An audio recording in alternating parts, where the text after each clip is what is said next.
you for joining me. This is going to be a 3-part live. Rebecca Howington, the verdict, and then we're going to talk about Roe versus Wade and a new Kentucky bill passed where a father, male, whomever, can pay child support during a woman's pregnancy. We're going to talk about it. Thanks for joining me. Like, share, subscribe, drop your comments below. And if you'd like to donate to this great network, $McGangie129 Cash App. Once again, happy Friday. Be safe. Let's get down to business. All righty, everybody.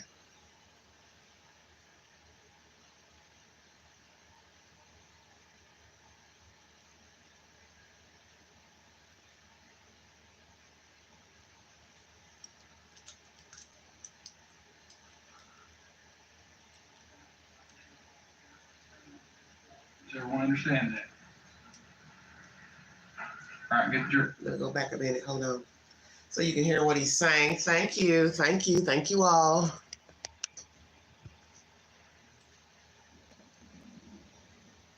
I don't know why this volume keeps turning. Does everyone understand that? All right, get the jury lined up.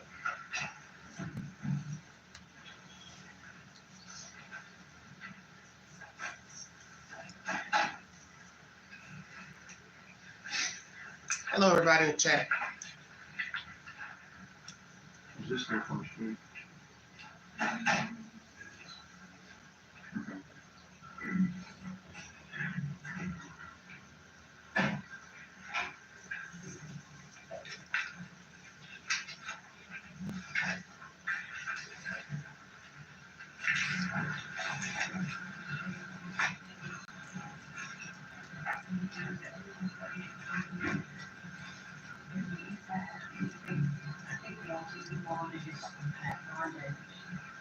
Yeah, go ahead and mute it.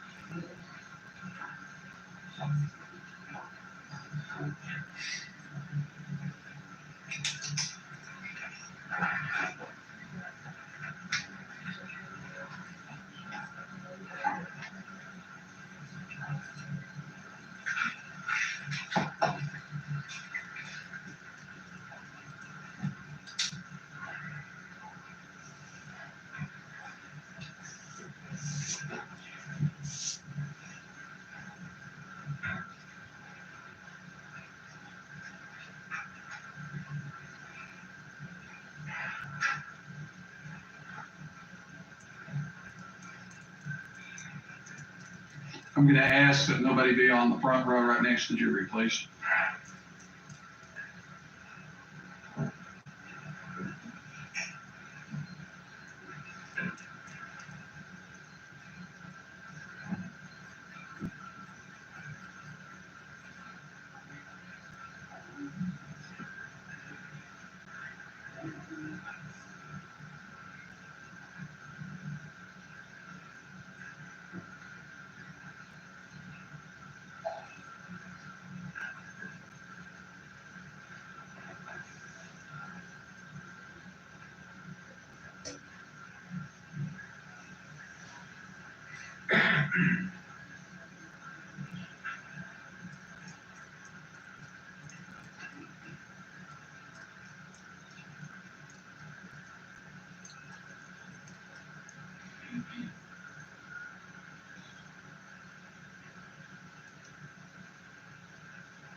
All rise for the jury.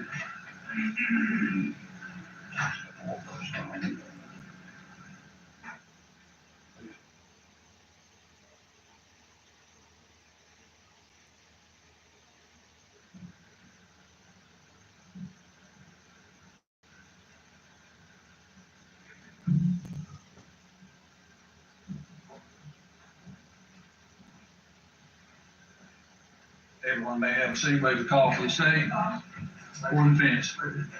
If you can pass the verdict form up here, please, Mr. Morgan.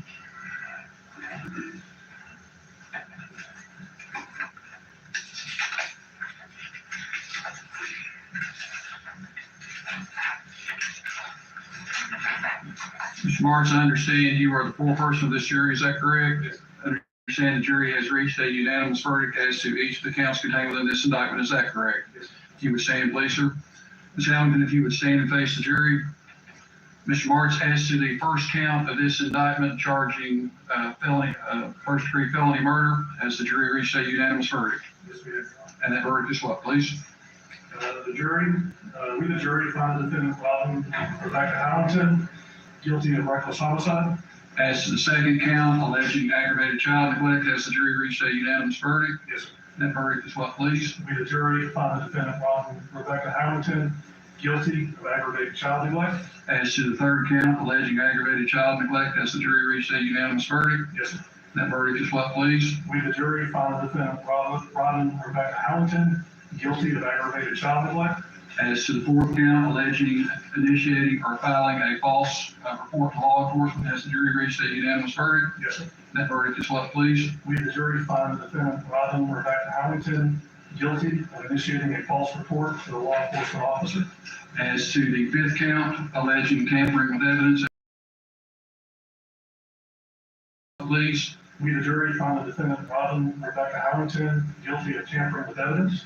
And as to the sixth count alleging attempted tampering with evidence, has the jury reached a unanimous verdict? Yes, sir. That verdict is what, please? We the jury find the defendant Rebecca Howington guilty of attempted tampering with evidence. If that is your verdict, if you would signify by raising your right hand, please.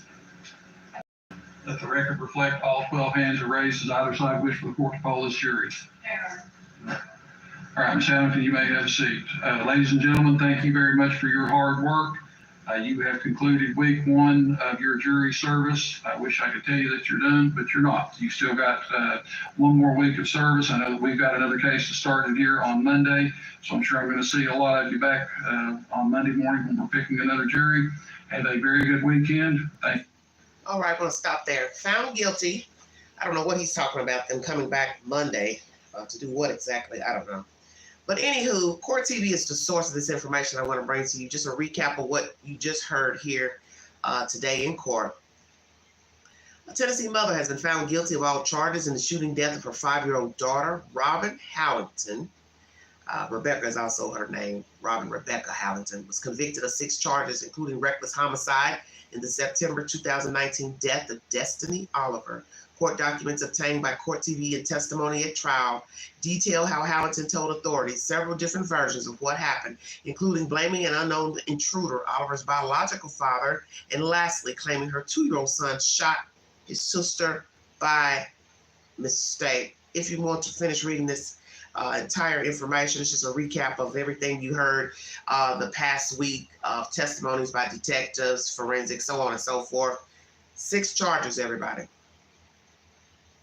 6 charges. Reckless homicide, tampering with evidence, attempted tampering with evidence, child endangerment. I believe it's 2 charges of that. Did the jury get it right? I'm assuming they chose reckless endangerment for the obvious reasons. You gotta prove first degree, because that was mentioned originally, first degree murder. But you gotta prove first degree that she killed a kid. Now, I was trying to go back and listen to the closing statements of both sides. And, you know, it's hard to prove first degree, deliberate. But you gotta have proof that the woman killed her child. But what I wanna say is what I've said the past couple of days pertaining to this case. If a person can lie so many times, and I was sitting here today counting the lies just from watching 2 days of testimony, I'm almost on 10 fingers. If I just recount in my head verbatim what I heard this week, I'm almost at 10 lies told. In the house, out the house. The daddy did it. First, it was an imaginary black man that did it. Then you put the daddy in the house, then he wasn't in the house. Too many versions.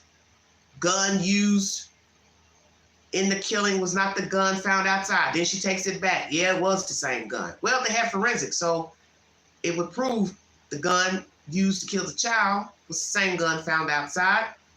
Ma'am, did you go outside? No, I didn't go outside. But we've got CCTV footage showing you going outside, putting the gun outside, calling somebody to pick up the gun, calling, texting people while all this shenanigans is unfolding of a dead girl.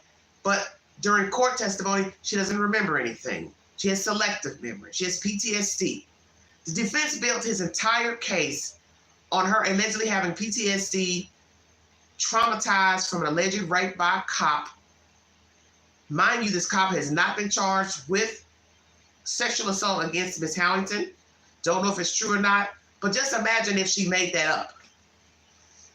Because what you have to always ask yourself is the obvious.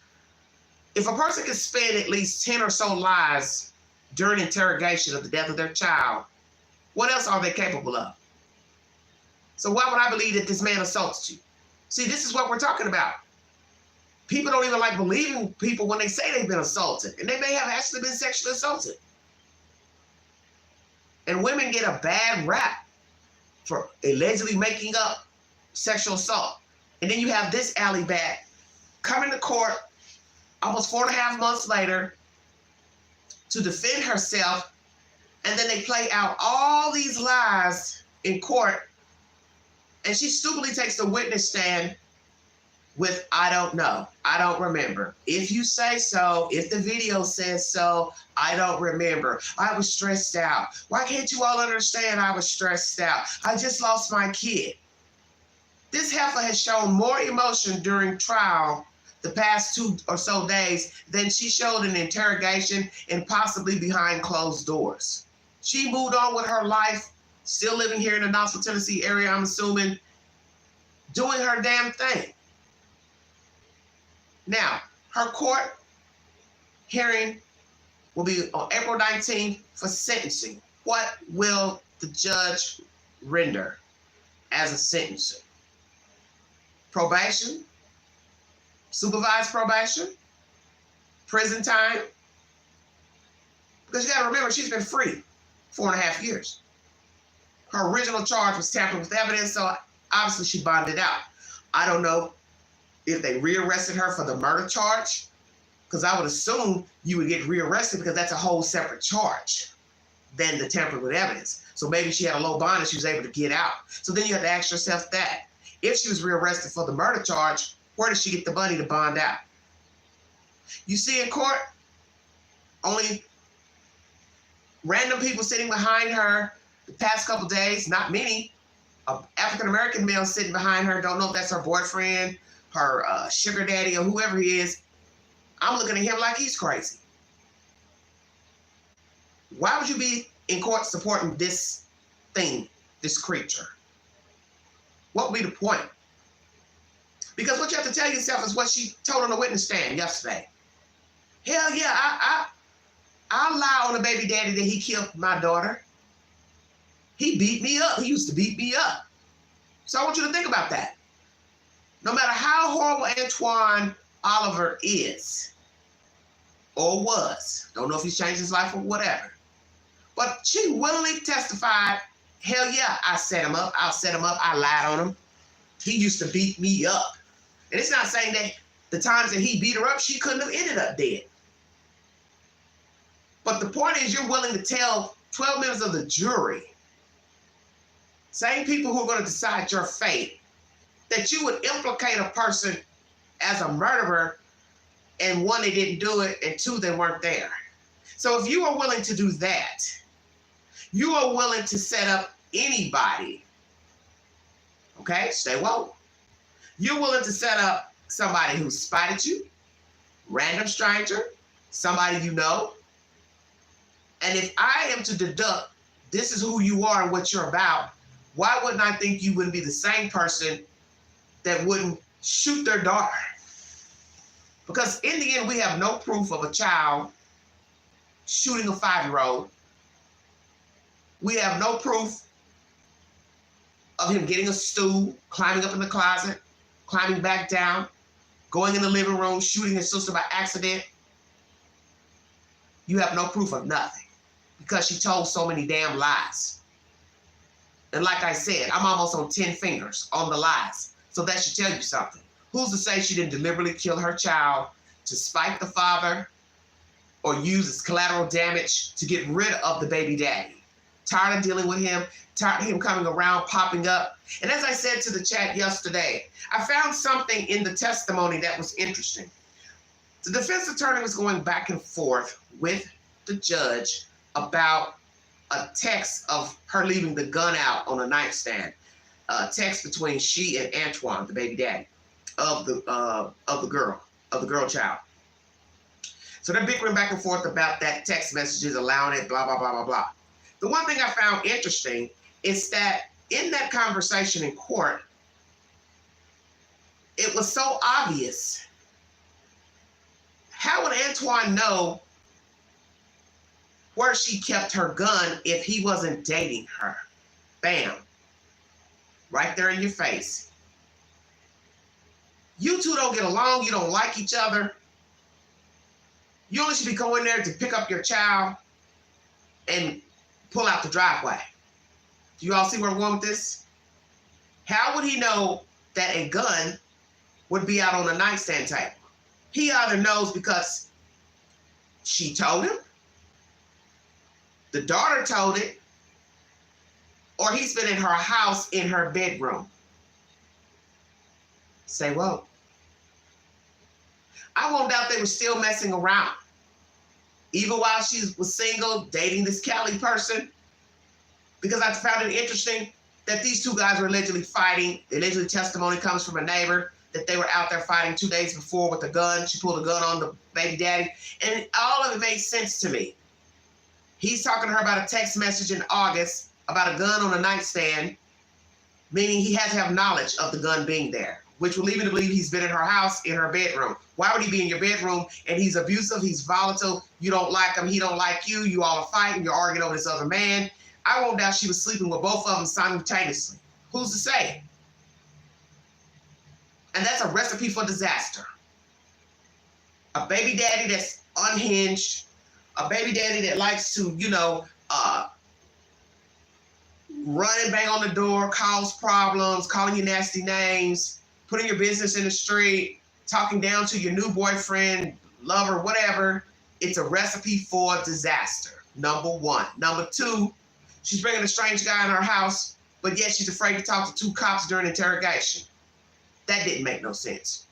You're allowing people to come in your house and buy drugs, but yet you fear for your safety in an interrogation room. PTSD, but you're selling drugs to strangers. You got a new boyfriend, he's a stranger. Do y'all see where I'm going with this? This lady was going to be wrapped up in drama anyway, because she was selling narcotics out of her house with two small children there. She allegedly had another son that she wasn't raising. Don't know the situation to that. She was a walking disaster. And like I said before, had she got her house raided or a warrant was served for her selling drugs, 9 times out of 10, it would have been a man arresting her. So then what? She would have complained about that. She would have got a defense attorney to complain to the judge. Oh my goodness, you manhandled her. She's got PTSD. She was raped by a cop. Don't touch her. Don't put your hands on her. You shouldn't have had a man arrest her. It would have been the same play out had she caught a drug charge. This lady had no regard for self, no regard for her children. She doesn't have a regard for anybody. She didn't mind calling the one guy to come get the gun who she sold drugs to. For all I know, she set this whole scene up to unalive her child deliberately. Because common sense should tell you, why would a person come to your house to get a gun knowing if allegedly the child shot the other child, the police will be on their way. So why would I want to implicate myself in a crime by putting my fingers on the murder weapon? This one leads me to believe she concocted this on purpose. Because it's weird. The endless lies, the calling different people to get the gun, trying to give a stranger the gun, the cell phone at the hospital because she didn't want the police to see the drug sales. She was only concerned with herself, her livelihood, and as she said in court, I told all these stories because I was worried about Gavin. If I go to jail for drugs, a gun charge, nobody's going to be there to take care of him. Well, the point is, Dodo Bird, Nobody was going to be there to take care of him. It had you call a drug charge. Because if we're supposed to believe this version of a 2-year-old shooting a 5-year-old, your children were just in danger with you selling drugs. So he possibly would have been in foster care alongside his sister if there was nobody to take the children in. So you're contradicting yourself. And your defense built the entire case on sexual assault and PTSD and blaming the cops for mistreating. Even in his closing statements, what little bit I watched today, he just glazes over the excessive lying. He mentions it briefly, but all he wants to do is play back the interrogation of this white cop hollering at her, black cop hugging her, and it had nothing to do with them investigating the child's death. They were there to investigate a crime.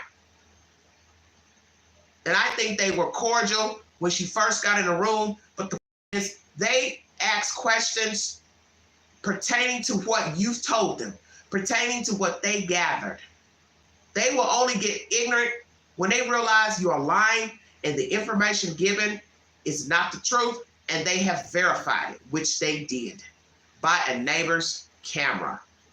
So she had nobody to blame but herself. And like I said before, if a person could spend at least 10 lies during interrogation of over 2 days, why would I believe the last version that the little boy shot the sister?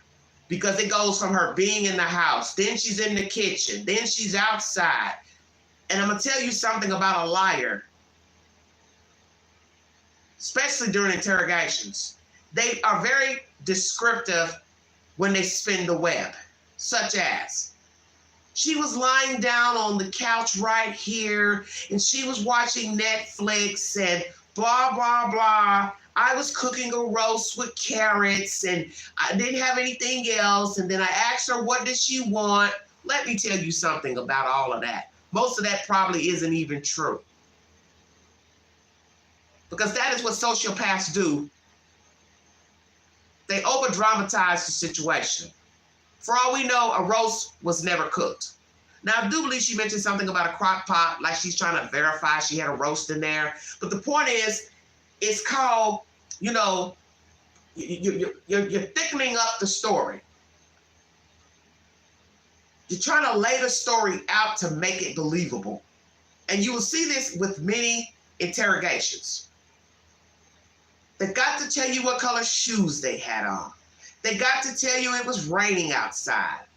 They got to tell you that the dog was barking next door at the neighbors.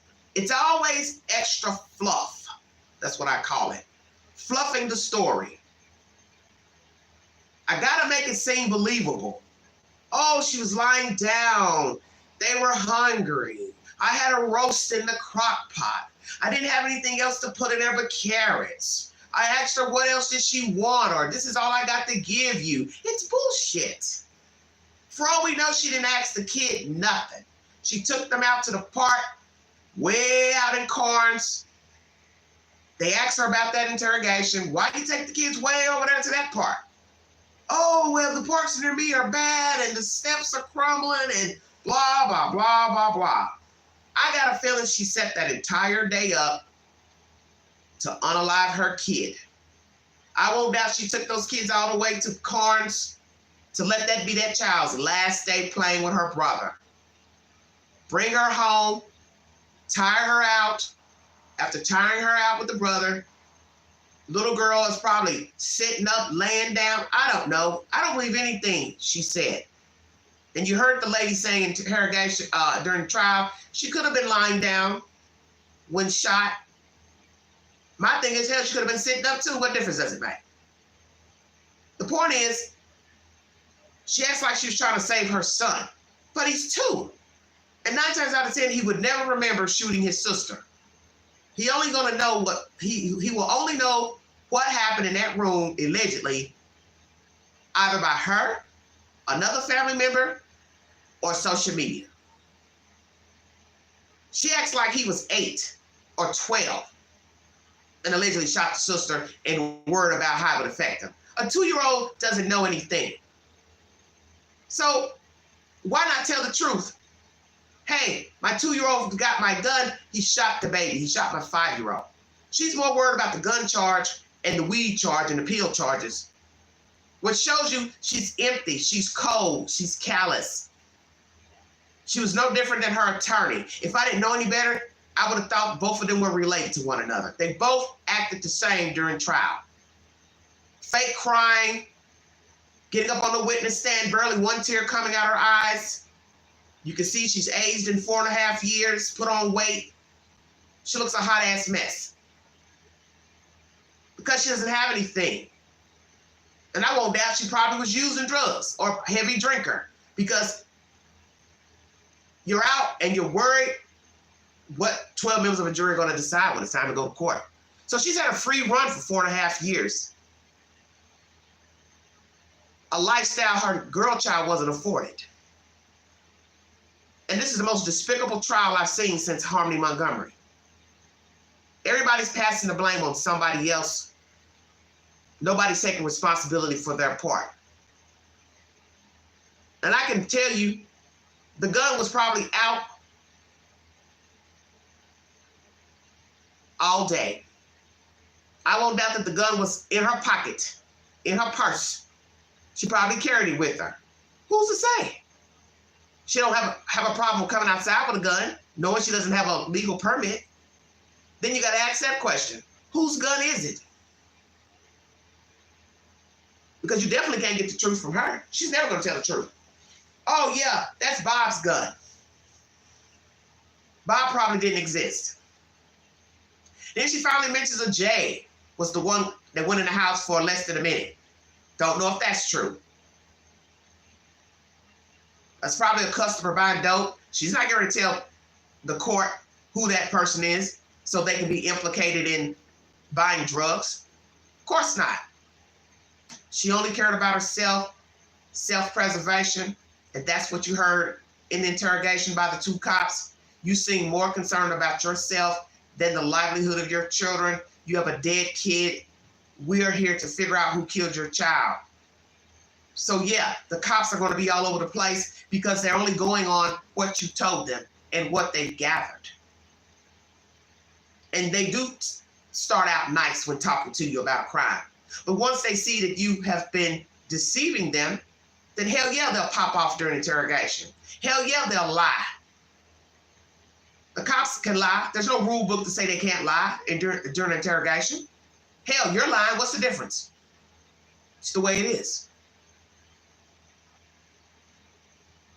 Rebecca Howington found guilty on all 6 charges. She will get her sentence April 19th, next month. Did the jury get it right? Please take the poll. The poll is on my community page, and I will put it up here shortly once I go into my content to talk about Roe versus Wade and also this new Kentucky bill. Second part of this live stream is pertaining to Roe versus Wade. Well, sorry about that, everybody. Roe versus Wade and this new Kentucky bill. I decided to go ahead and do it all in this live stream so I can cut my time down and not have to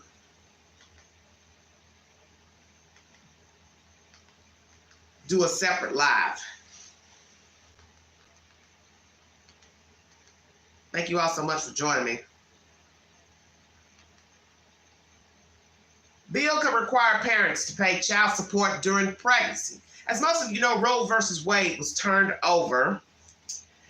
So we're going to talk about abortion rights, why it was overturned, should it have been overturned, and we're going to also dig into the belly of the beast of this new bill in Kentucky where a person can be fined to take fine monies for a baby that hasn't even been given DNA to say that it's the father's.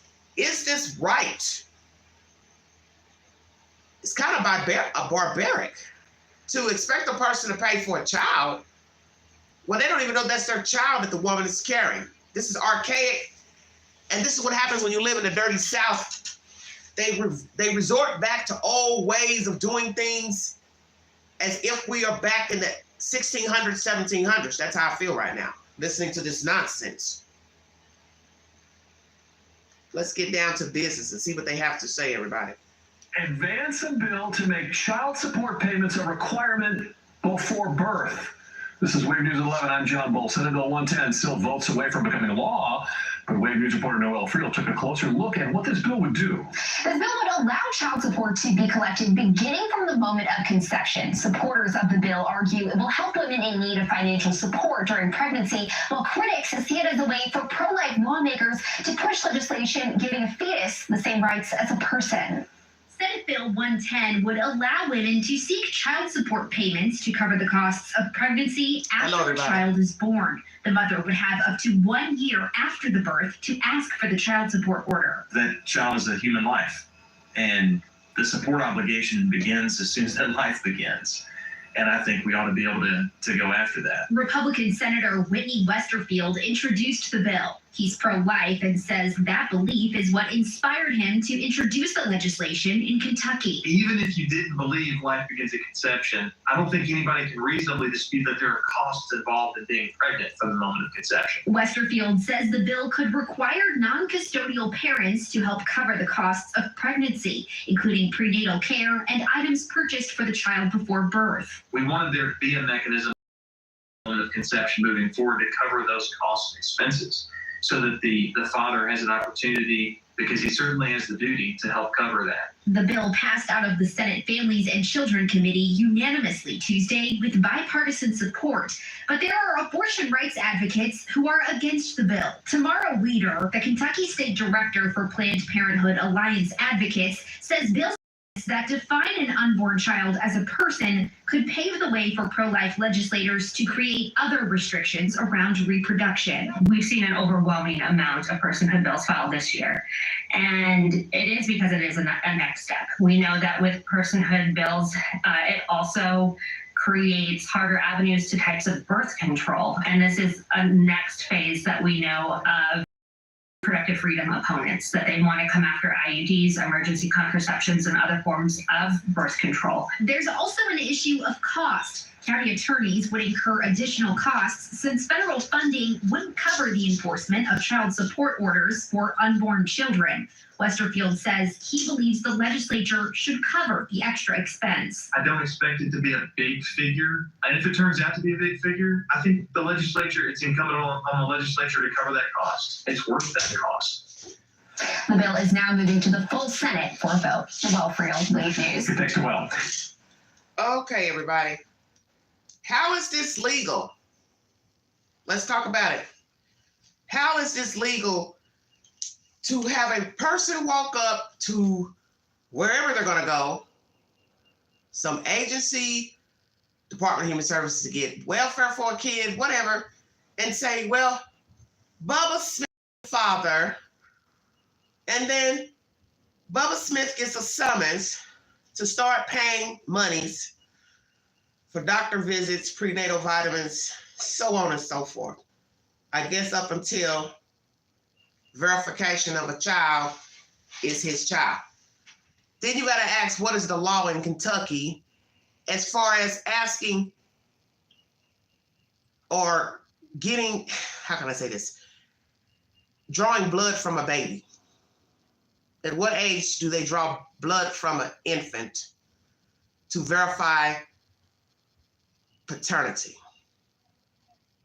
So I think this is probably up to a year.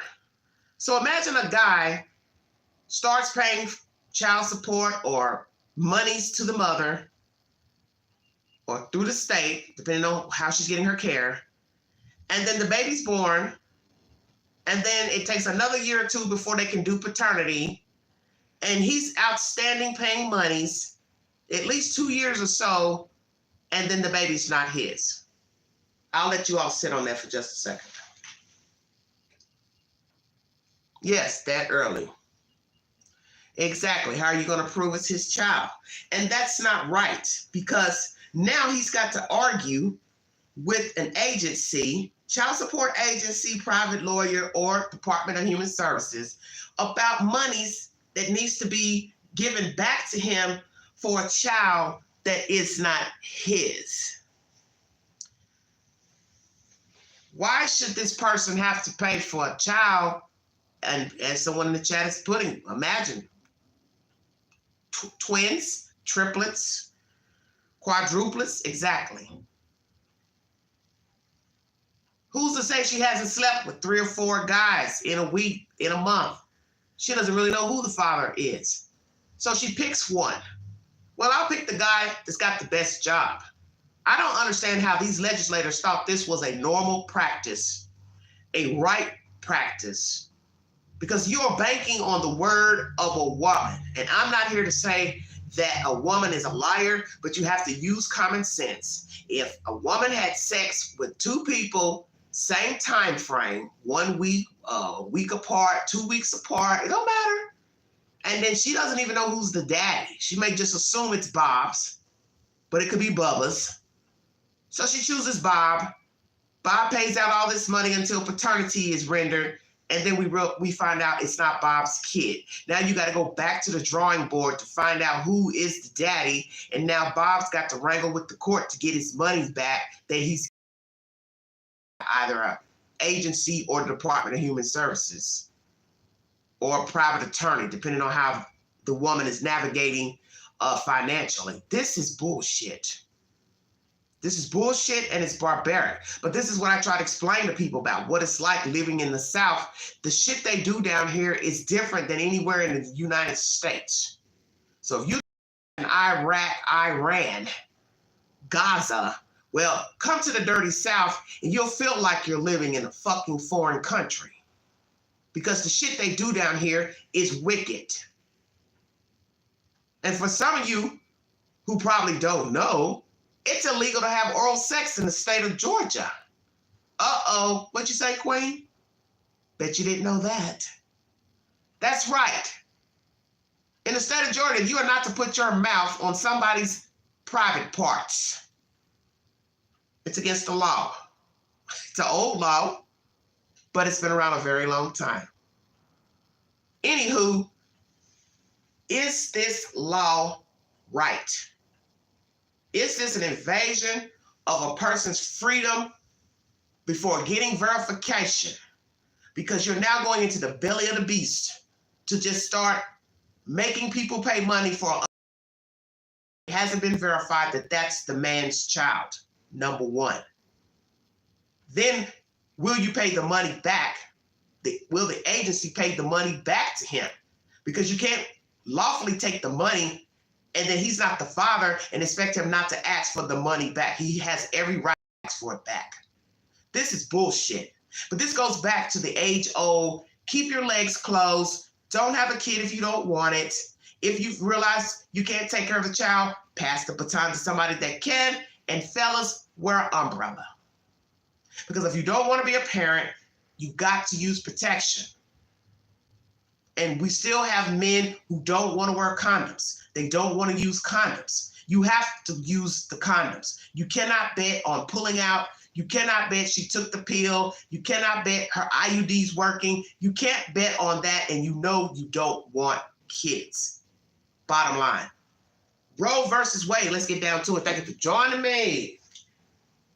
Like to donate to this great network. $sign the Ganji, 129, Cash App, stickers and chats are welcome during the live stream. Let's go back in time, everybody. Roe versus Wade, U.S. 113 was a landmark decision of the U.S. Supreme Court in which the court ruled that the Constitution of the United States generally protected a right to have an abortion. This date was decided January 22nd, 1973. Ruling court, Supreme Court of the United States. Location, United States. That law has been overturned. On June 24, 2022, in Dobbs versus Jackson, Women's Health Organization, the U.S. Supreme Court overturned 50 years of precedent overruling Roe versus Wade. What are the effects of Roe versus Wade overturned? Overturning Roe versus Wade has significant implications for medical and nursing education and will reshape the knowledge, skills, and quality of care provided by future physicians and nurses, particularly in states with bans on abortion or pregnancy age restrictions. Why was it overturned? The controversy surrounding the case stems from the intense debate over the legal, ethical, and moral implications of abortion. Proponents of the decision argued that it protected women's reproductive rights and gave them the autonomy to make decisions about their own bodies. Who overturned Roe versus Wade? Supreme Court overturns Roe versus Wade, ending right to abortion upheld for decades. United States Supreme Court has overturned the constitutional right to an abortion, reversing Roe versus Wade, the court's 5-decade-old decision that guaranteed a woman's right to obtain an abortion.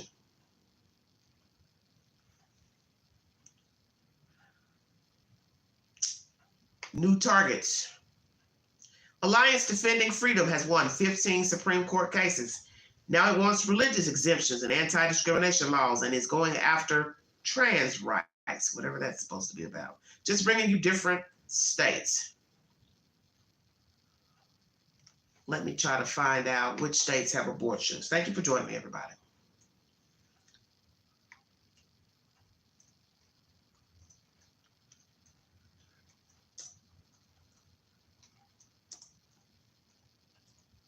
Is it legal to abort a baby, even when it was legal? Some people disagree. Some people say it's life, no matter if it's 3 weeks old, 4 weeks old. You're entitled to your opinion. States with abortion rights.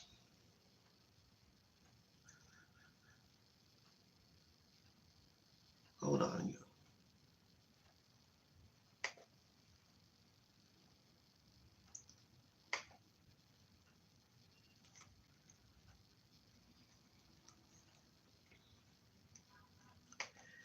Let's see which states have abortion rights.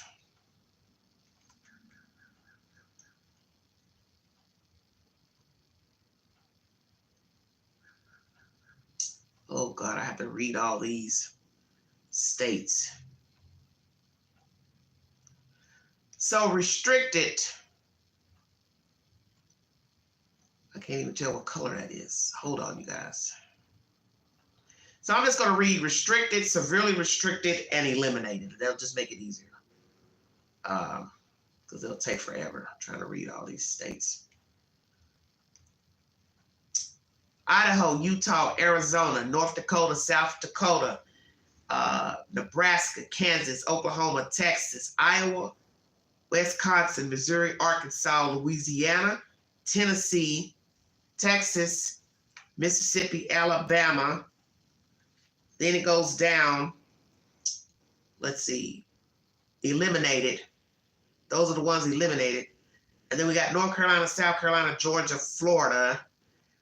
Some restrictions, Pennsylvania, Ohio, Wisconsin, Iowa. Restricted, Utah. And the ones that's severely restricted is Idaho, North Dakota, South Dakota, Texas, Oklahoma, Missouri, Arkansas, Louisiana, Mississippi, Alabama, Tennessee, Kentucky, Indiana, and West Virginia. Mostly accessible. Virginia and Kansas, they're the only two that's mostly accessible. Kansas and Virginia. Let's see, that red's restricted, so that would be, I think, Utah. And some restrictions is Wisconsin, Iowa, Ohio, Pennsylvania. Thank you all so much for joining me.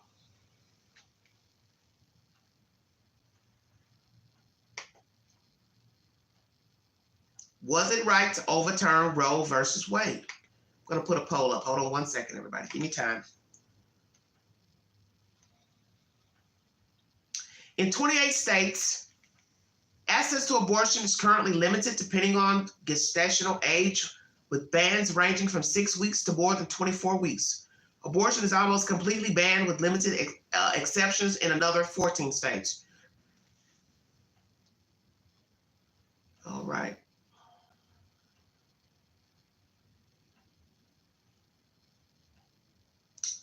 Wow.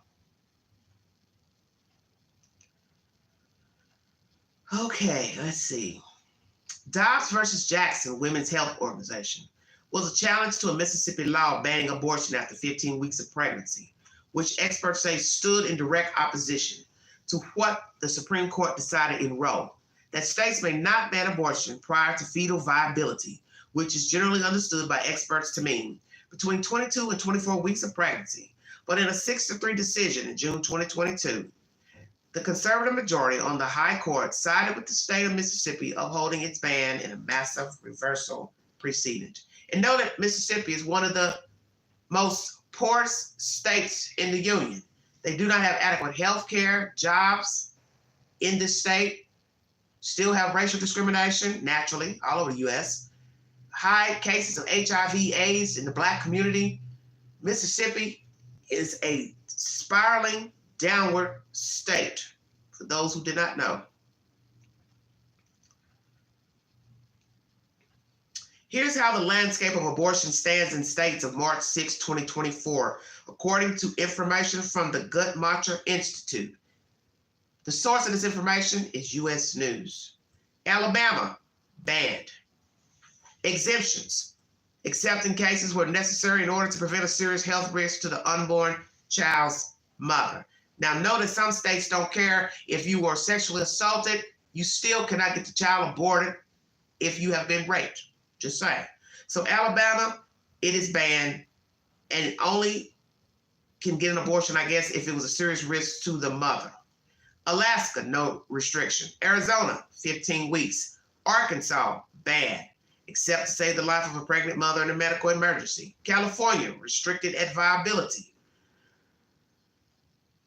Also, it says a constitutional amendment states that the state shall not deny or interfere with an individual's productive freedom in their most intimate decisions. Okay, that's the state of California. So they have a restriction at viability. Delaware, restricted at viability. District of Columbia, no restriction. Florida, 15 weeks.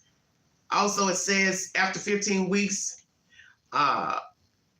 is being challenged, but it is upheld. A 6-week ban will take effect 30 days later.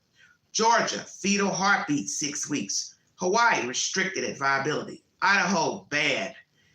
Exception, cases of rape, incest, reported to law enforcement or when the procedure is necessary to prevent the death of a pregnant woman. Also, the Idaho Supreme Court ruled in 2023 that access to abortion is not a fundamental right in the state constitution. Wow, that's Idaho. Illinois, restricted at viability. Indiana, banned. Limited exceptions, except for rape, incest, and mother's health at risk in cases of lethal fetal anomalies. Iowa, 22 weeks. A law that would make abortion illegal after about 6 weeks has been temporarily blocked from taking effect in the face of legal challenges. In February, the state's medical board clarified how that law would take effect if the block is lifted. That's for Iowa. Kansas, 22 weeks. August 2022 statewide referendum, Kansas voted to uphold the right to an abortion. Kentucky, banned. Only time it can be done if there is a substantial risk of death due to a physical condition or to prevent the serious permanent impairment of a life-sustaining organ of a pregnant woman. Louisiana, banned. Exception, medical emergency or pregnancy is medically futile. Maine, restricted at viability, except in cases where it is necessary to preserve the life or the health of the mother when a physician believes it is a medical necessary. Maryland, no restriction. A constitutional amendment that would enshrine the right to an abortion in the state constitution will go before voters in November of 2024. Massachusetts, 24 weeks only. Michigan, restricted at viability. 2022 voters enshrined the right to an abortion into the state constitution. The state's Reproductive Health Act recently reduced barriers to abortion access, but laws like the 24-hour waiting period remain in effect. Minnesota, no restriction, except that they are performed in a hospital or if a physician says it's necessary for the life or health of the mother.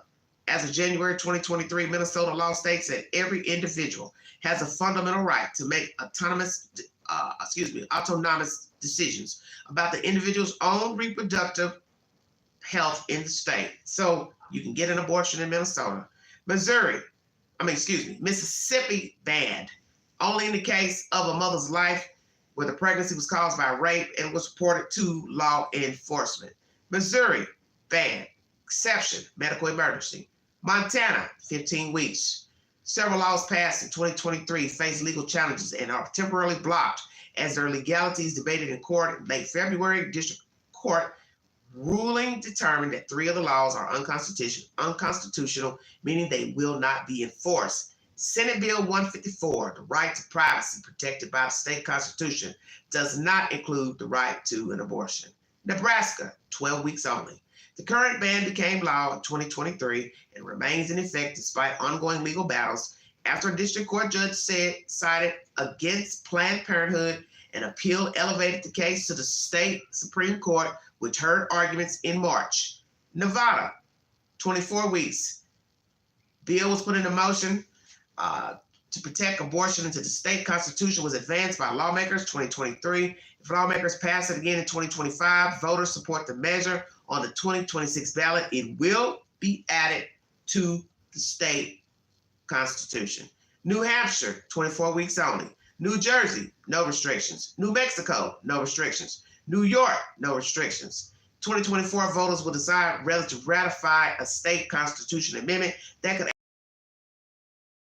New York. North Carolina, 12 weeks. Exceptions. Woman is in danger. Pregnant woman is in danger.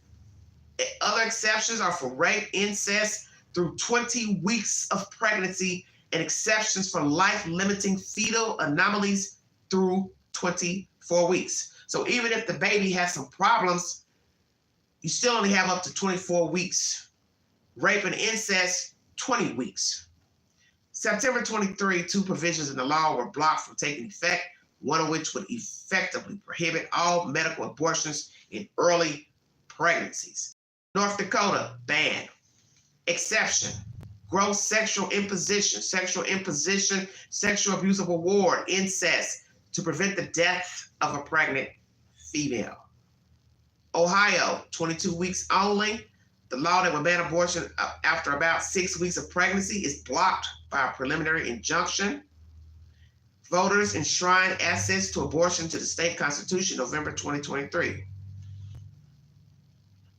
All right. Oklahoma, banned. Exceptions. Rape, sexual assault, incest that have been reported to the law officials. There has been a debate about the necessary and who is allowed to make that call. 2023, the state Supreme Court determined that abortion is legal if a physician says there is a reasonable chance that continuing the pregnancy will endanger the woman's life, striking previous wording that required physicians to have absolute certainty. Supreme Court ruled that the state constitution protects the inherent right of a pregnant woman to terminate a pregnancy when necessary to preserve her life. The High Court most recently reiterated that opinion in November. That is Oklahoma. Oregon, no restriction. Pennsylvania, 24 weeks. Rhode Island, restricted at viability. South Carolina, fetal heartbeat, 6 weeks. A fetal heartbeat bill bans most abortions at around 6 weeks of pregnancy. South Dakota, banned. Only exception if the mother's life is in danger. Tennessee, banned. Exceptions. Death of a pregnant woman or the risk of substantial irreversible impairment of a major bodily function. Doctors are allowed to use reasonable medical judgment to determine the medical necessity of an abortion to save the mother's life. Texas, banned. A bill clarifying the instances in which life-saving care to save the mother is legal was passed in June 23. The bill also legalized abortions in specific cases such as ectopic pregnancy or when the fetus cannot survive. It took effect in September 2023. Now, a lot of states I read didn't even have that, in case there's something wrong with the baby. Utah, 18 weeks. The state has restricted abortions indirectly through a law that prevents abortion clinics from obtaining or renewing licenses to practice. The law was blocked amid legal challenges, but if it does take effect, no clinic will have an active license to operate. Very interesting. Planned Parenthood has urged that nearly all abortions in the state, 95%, are provided through specialized clinics. Damn, that's deep. Okay, we're now going over to Vermont. No restrictions. Voters passed Proposal 5 in 2022 via statewide referendum, which enshrines a right to reproductive freedom in the state's constitution. Virginia, third trimester only. Washington state, restricted at viability. Okay. Wisconsin, 22 weeks only. Wyoming, restricted viability. Exceptions, serious risk of death, substantial and irreversible physical impairment of a body function, or if the pregnancy results in incest and rape. While the state constitution gives adults the right to make healthcare decisions, the Life is a Human Right Act passed in 2023 explicitly states abortion as defined in this act is not healthcare. That determination is being challenged in court. Okay, thank you so much.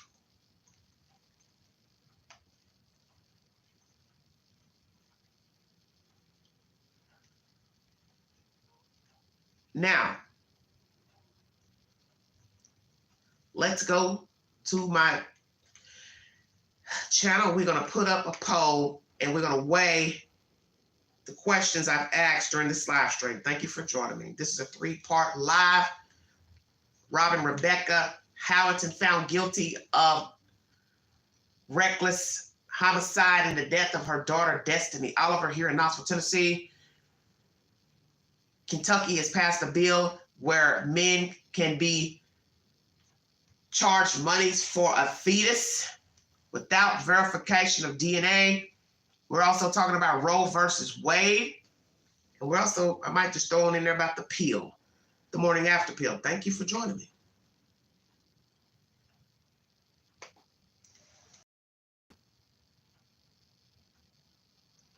Well, Hagen, I was thinking the same thing.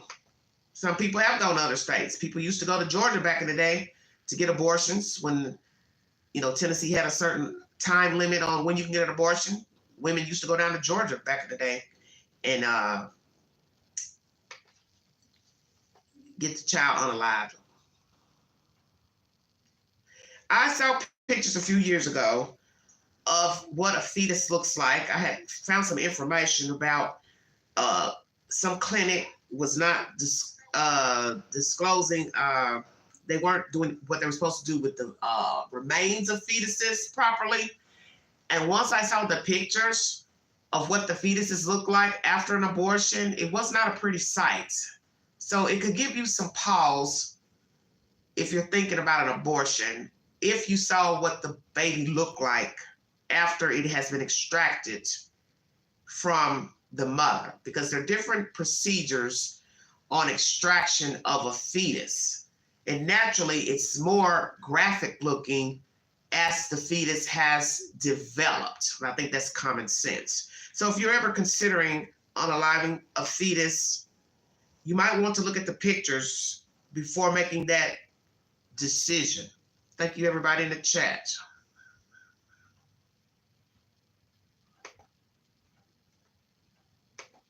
First, we're going to go with Miss Howington. First question.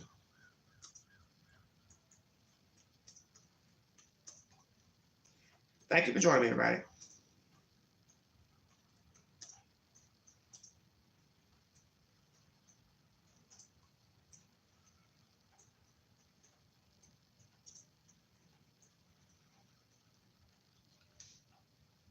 Oh, 1 second.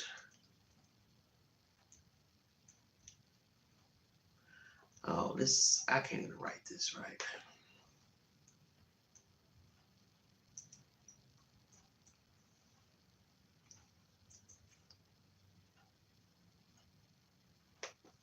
I'm gonna have to write this over because I can't see a word of what I'm writing.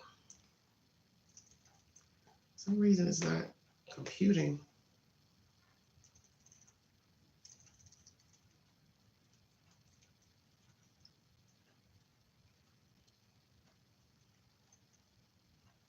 Hold on.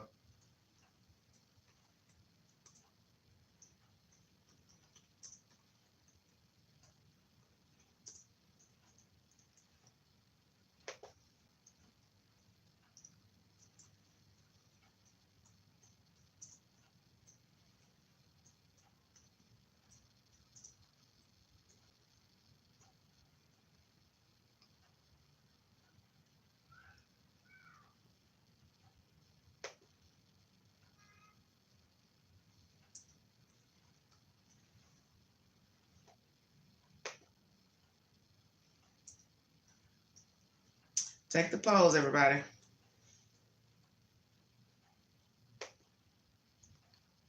Oh, I don't know what this. For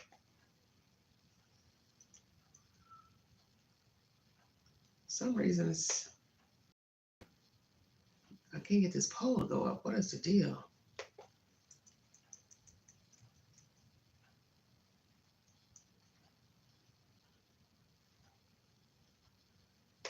Well, I can't get this poll up. This is weird. What is, I don't know what's the problem. Maybe I got too many questions, too many words.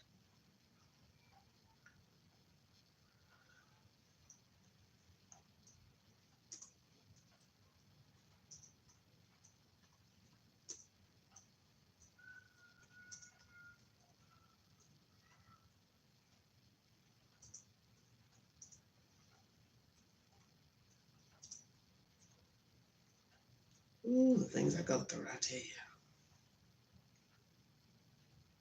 For some reason, I don't know. This poll is not acting right. Hold on, everybody. I'm having the worst time getting this poll up. This is crazy to me.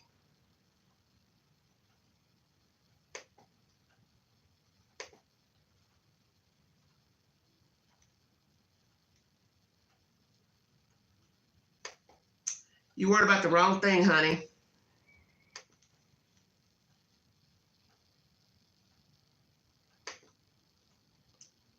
Why are you people worried about what's on the screen? Obviously, I was showing the chat something, if you're so concerned.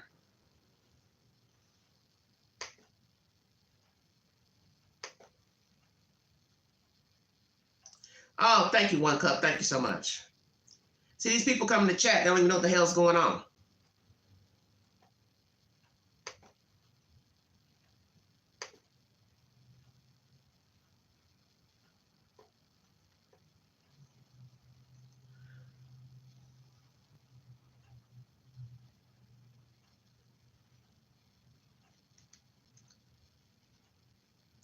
One Cup. Now. Okay, let me try to create this poll again. I don't know what's going on. For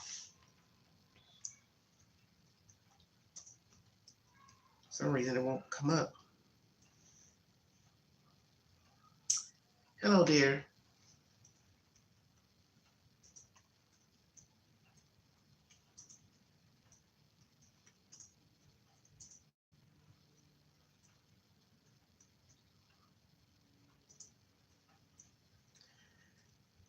My movie of the week is a throwback. Jagged Edge. Please check it out. It's posted to my community board. All right, everybody. I don't know what's taking so long with this poll. It's taking forever to get up.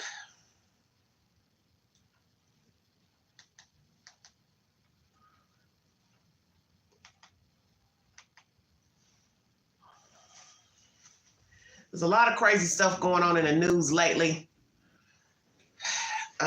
Take the poll, everybody. Thanks for joining me. This is a 3-part live stream.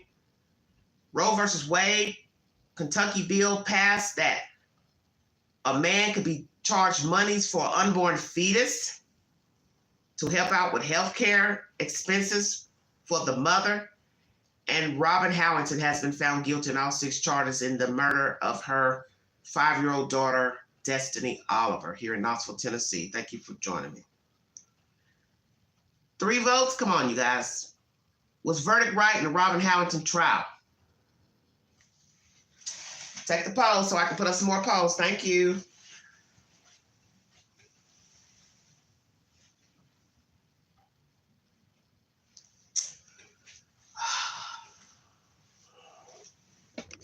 Yep, I sure do.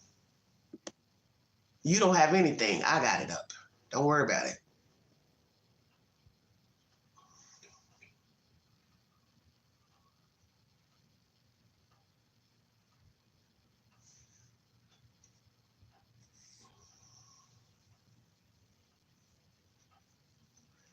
Take the poll, everybody. Take the polls.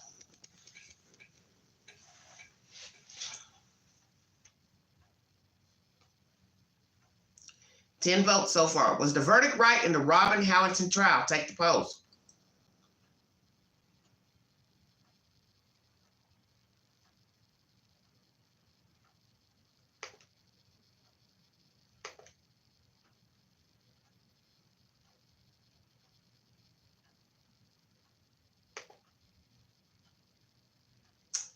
Right up here, baby. 16 votes. Was the verdict right in the Robin Howington trial? 94% of you say yes, they got the verdict right.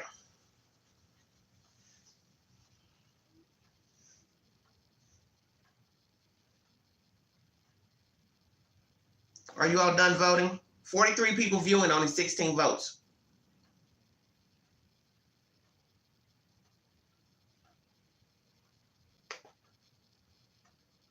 Next poll.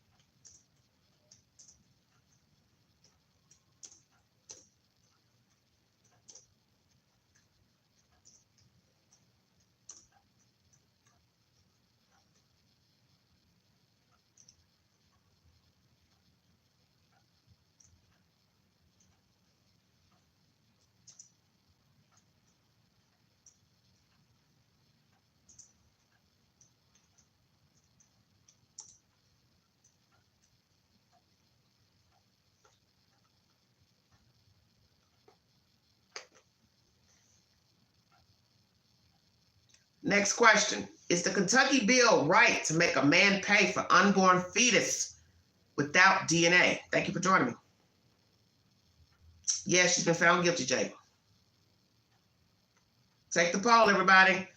Kentucky has passed a new bill that a man can be charged with monies for an unborn fetus to help with childcare expenses, although DNA has not been verified. Thank you for joining me. During this live stream, you will hear about Roe versus Wade. I brought you that said commentary pertaining to when Roe versus Wade was inducted by the Supreme Court and the year it was overturned. And I also read you all the states with their abortion rights and limited uses and restrictions. Thank you for joining me. 14% says yes, and 86% no. Are you all done taking this poll?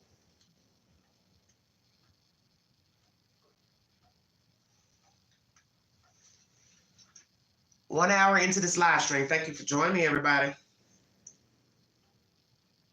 We also can discuss some other breaking news. I really would like to talk about that young boy.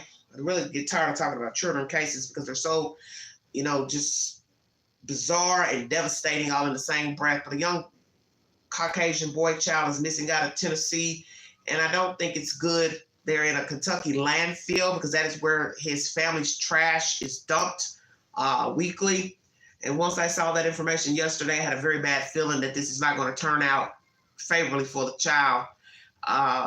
When looking at the demographic, the rural area of where he lived, I was asking myself, who last had a camera on the child?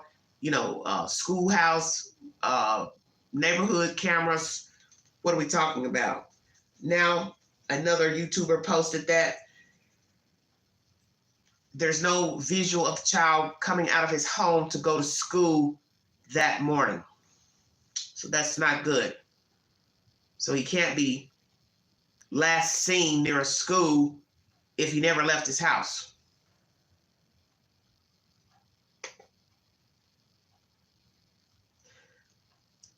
"93% of you do believe the Howington verdict was correct. Thank you. Was it right to make a man pay for an unborn fetus in Kentucky? New bill passed. 85% no, 14% yes. All right, everybody. Now we're going to talk about Roe versus Wade. That's the next poll. Thank you.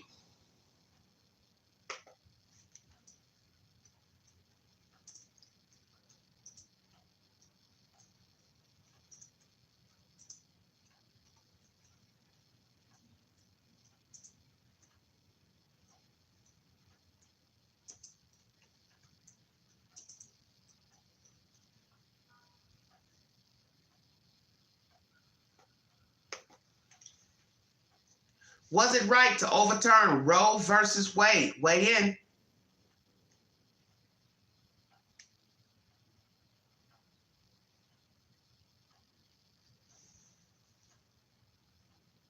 Jake M, stop it now.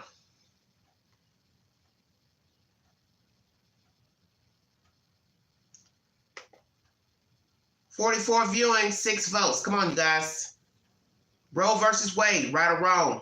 Overturned. Should it be given back?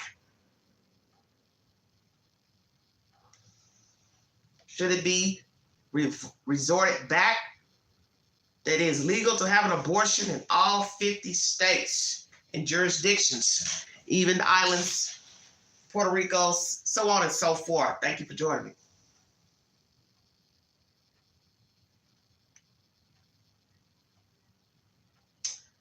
I see the counts going up and down. 12 votes.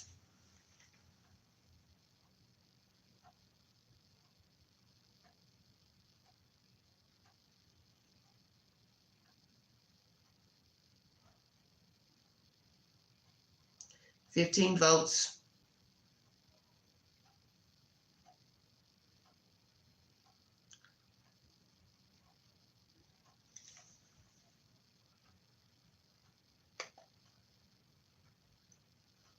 All right, let's weigh in on the poll.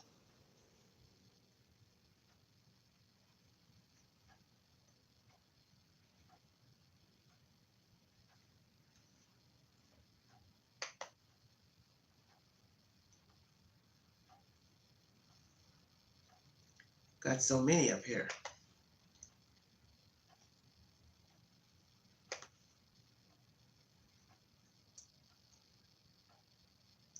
I can't even find it.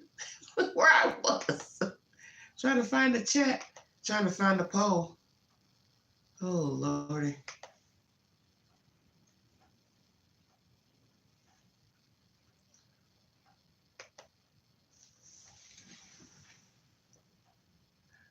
%68% of you said it wasn't right. 31% says no. 16 votes. Well, that's right. That's why I put the polls up during the live streams and on my community page. Nobody has to know how you vote until you comment. I think this bill is barbaric because verification needs to be made for all children, whether the parent wants to take care of the child or not. If the man wants to take care of the child, that's his personal decision. Naturally, he will have to pay the piper somewhere down the road as far as making a financial donation to the child by a court of law. But nobody has the right to make someone pay for the child while in the womb, and there has been no verification if he is the father. That is not right. Now, a woman should have sense about her body to know who the father is, who the father isn't. This is why it's not good to sleep with people simultaneously, because you can make a mistake and assume Pookie's the daddy, Ray Ray's the daddy. Then when it's time for the baby to come out, it's time to do a test a year or two later. Some guy's been paying for a kid that's not his. We've heard this time and time again. So I don't know what the hell is wrong with these legislators in Kentucky. They've got their thumb up their ass because it makes no damn sense. And you're going to have a lot of people going to court trying to get their money back for a child that's not theirs. That's not right. Exactly. No hanky-panky. All right, let's see next what we want to talk about here. Let's talk about, hold on.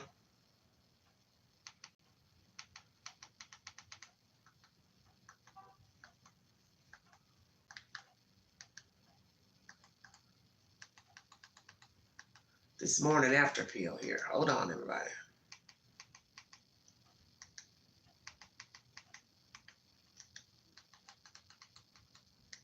Since people are so disturbed, I'm not showing myself. Well, what's the purpose of me showing myself if I have to keep running to show the screen? But this is what happens when people get in here and they don't know what the hell's going on. They don't know what I got going on this channel.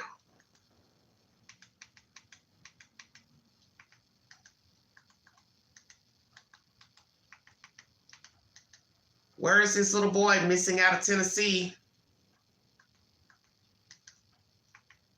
Was he murdered by his parents, outsiders? What happened?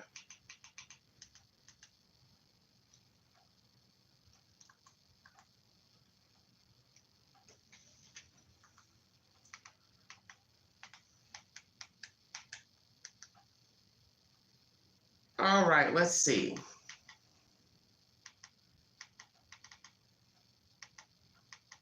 Trying to find something that shows.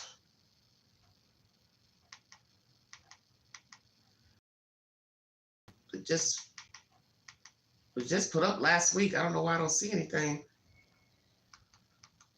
Oh, Lordy. I can't find anything. This ain't good. Let me go in my search here. Hold on, you guys.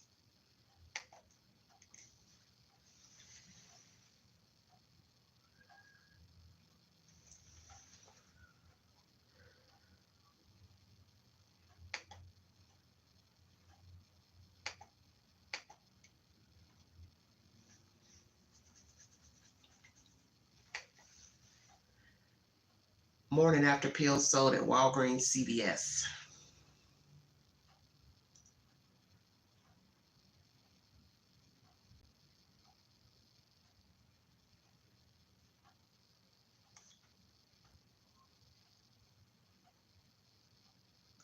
Everything in here but.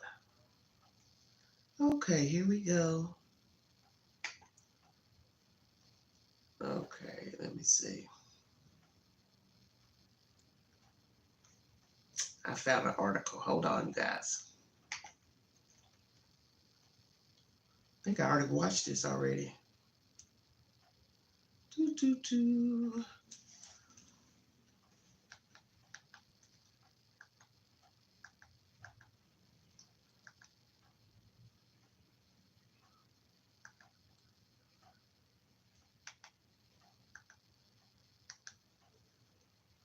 Okay. Pharmacy chains to provide access to the abortion pill in states where it's legal. ABC's Em Nguyen is in Washington with that story. Em, good morning. Good morning. With the abortion pill mifepristone will soon be available at the two largest pharmacy chains in the U.S. Walgreens says it expects to start filling prescriptions within a week, providing potentially easier access to the drug in a small number of its locations where it's legal, including New York, Pennsylvania, and California. CVS says it will start dispensing in the weeks ahead in Massachusetts and Rhode Island, and then expand to other stores in states where the drug is legally permitted. Both pharmacy chains say they've received certification to begin dispensing the abortion drug under the new rules the FDA released last year. But those rules are now part of an upcoming case before the Supreme Court, where an anti-abortion rights group argues the drug is dangerous. It's a claim widely refuted by the FDA and medical community, which say more than 2 decades on the market have proven otherwise. Now, justices will hear that case later this month. Meanwhile, in Alabama, lawmakers rushed to approve legal protections to in vitro fertilization services this week in the wake of the state Supreme Court's controversial ruling that frozen embryos should be considered children. State legislators in the Republican-led House and Senate expect that measure to be signed into law next week. Gio. All right, and thank you so much. All righty. Walgreens, CVS. How do you feel about it? Let's take the poll.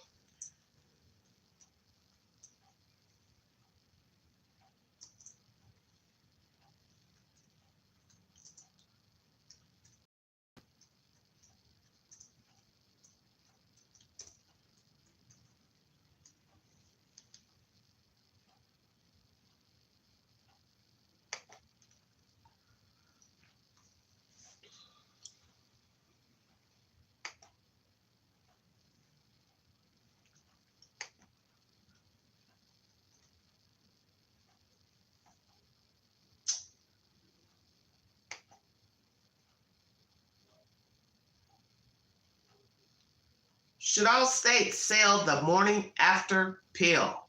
In this live stream, you will hear information pertaining to Roe versus Wade. It was overturned a few years ago. Some states have restrictions. Some states do not have it legally. Some states will let you have it in case of incest, rape, sustaining life of yourself if the baby is hindering your life, or abnormalities with the baby. Each state varies. And then there's this issue in Kentucky. A bill was just passed where men will have to pay monies to the mother if she says he is the father of her unborn child. Is that right? I say no. I say no. And now we are talking about the morning after pill that is being sold in Walgreens and CVS. As it says in the title, where legal. Uploaded 6 days ago. ABC News is the source. 70% of you believe that all states should have the morning after pill. Now 64%, 58%, going up and down. Thank you all so much for tuning into this live stream. Multi-subject live stream. Happy Friday. I think I was behind on my movie suggestions a week or so ago, so I'll put up another one today. But the movie of the week is Jagged Edge. This is a throwback. Glenn Close stars in this movie as a lawyer defending a very wealthy man who's accused of killing his wife. Please check it out on the YouTube queue. You may find it free on one of your streaming apps, such as Tubi, Crackle, Freebie. Go into your search engine to see if that movie is in their lineup. Thank you. I had one movie up, but it's not coming out until April, so I had to take it off the community board, but I'll post it when April gets here. One of the movie suggestions I had to erase. Unless you can go into that Fire Stick and watch it, I'm not really sure.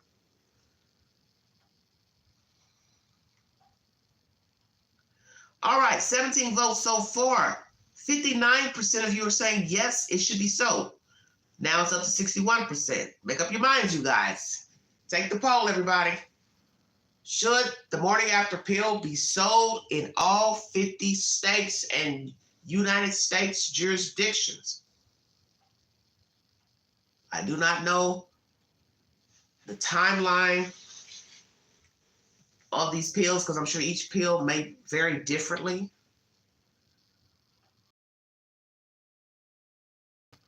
21 votes so far. Thank you. 22 votes.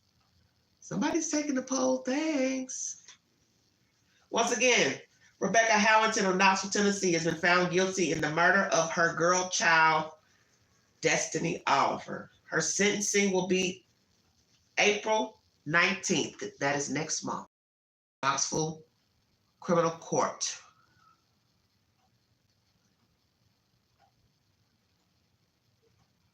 Has everyone taken the poll?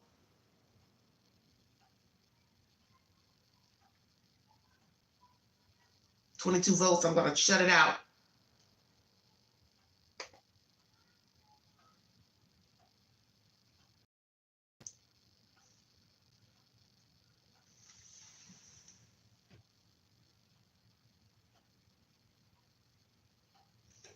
%63% of you said yes, the pill should be offered in all states, United States. 36% of you said no. For those who voted no, tell me why not. Please explain to the Queen why you disagree with the pill being sold in United States jurisdictions. Let's now go into the belly of the beast pertaining to this boy child missing. We're just going to randomly pick subject matters during the live stream to watch here on this network. A lot of crazy nonsense. Whoever was working on the set of that Russ, that lady has been found guilty. Wow, deep. I can't find that kid. That story should be over here somewhere. A lot of crimes. Wow, how I got HIV. Jesus, well.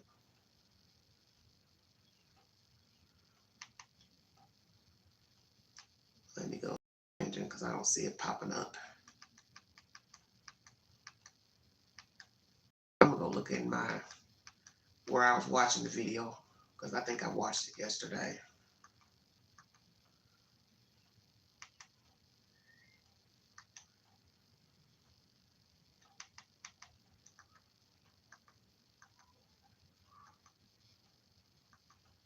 This was an interesting video I watched. It's a short about how plastic is made. Recycled plastic, very interesting. I really enjoyed that. The plastic chairs, lawn chairs we sit in. So it shows you why we need to recycle. News Channel 5 is the source pertaining to this young boy missing, everybody. Let's see what the hell's going on here. It doesn't sound good. I know it does not sound good at all. Sorry about the commercials.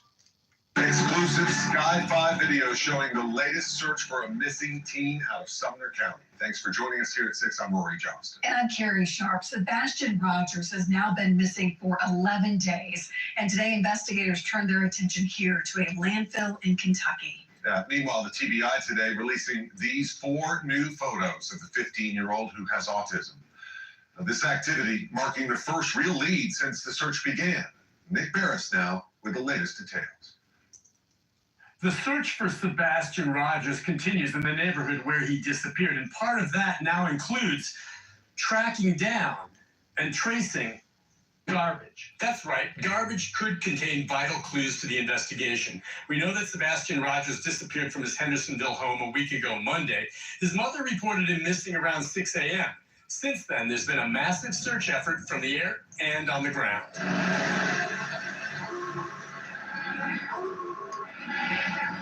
It's safe to say crews have searched just about everywhere for the autistic teen within a 5-mile radius of the home, and they found nothing.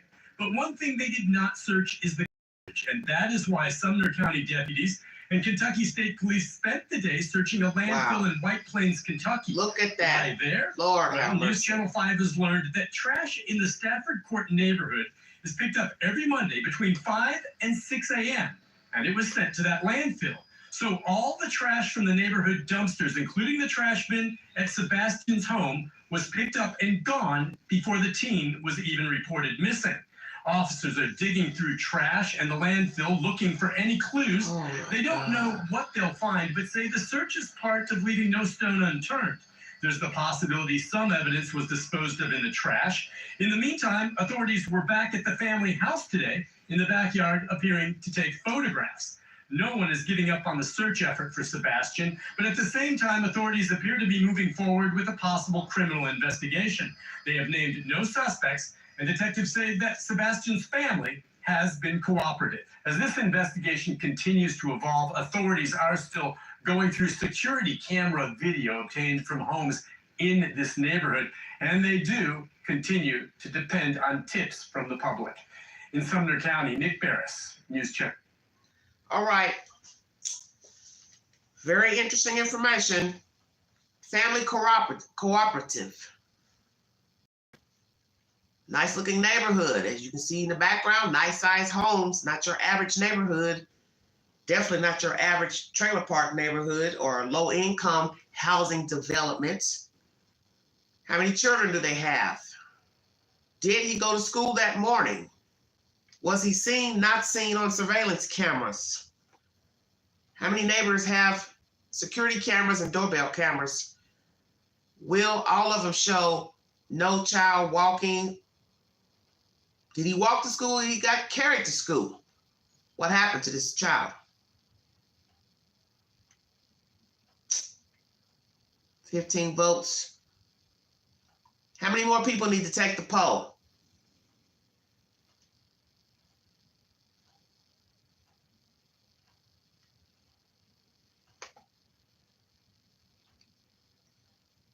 I'm going to go out of here for just a second and get a little more information pertaining to this missing kid. Thank you for joining me.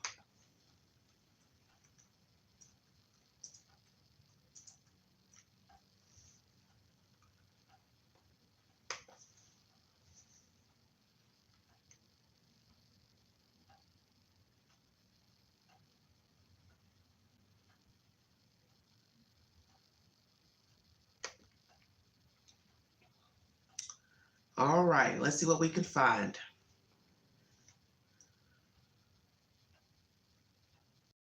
March 7th. Let me see if I can find something a little quicker.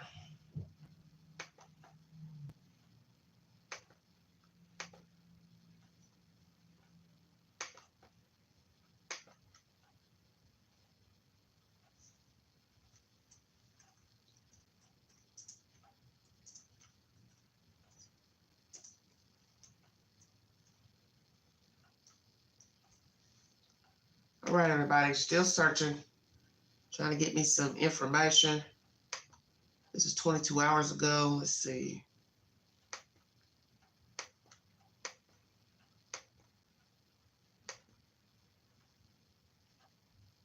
Trying to find something with the least hours.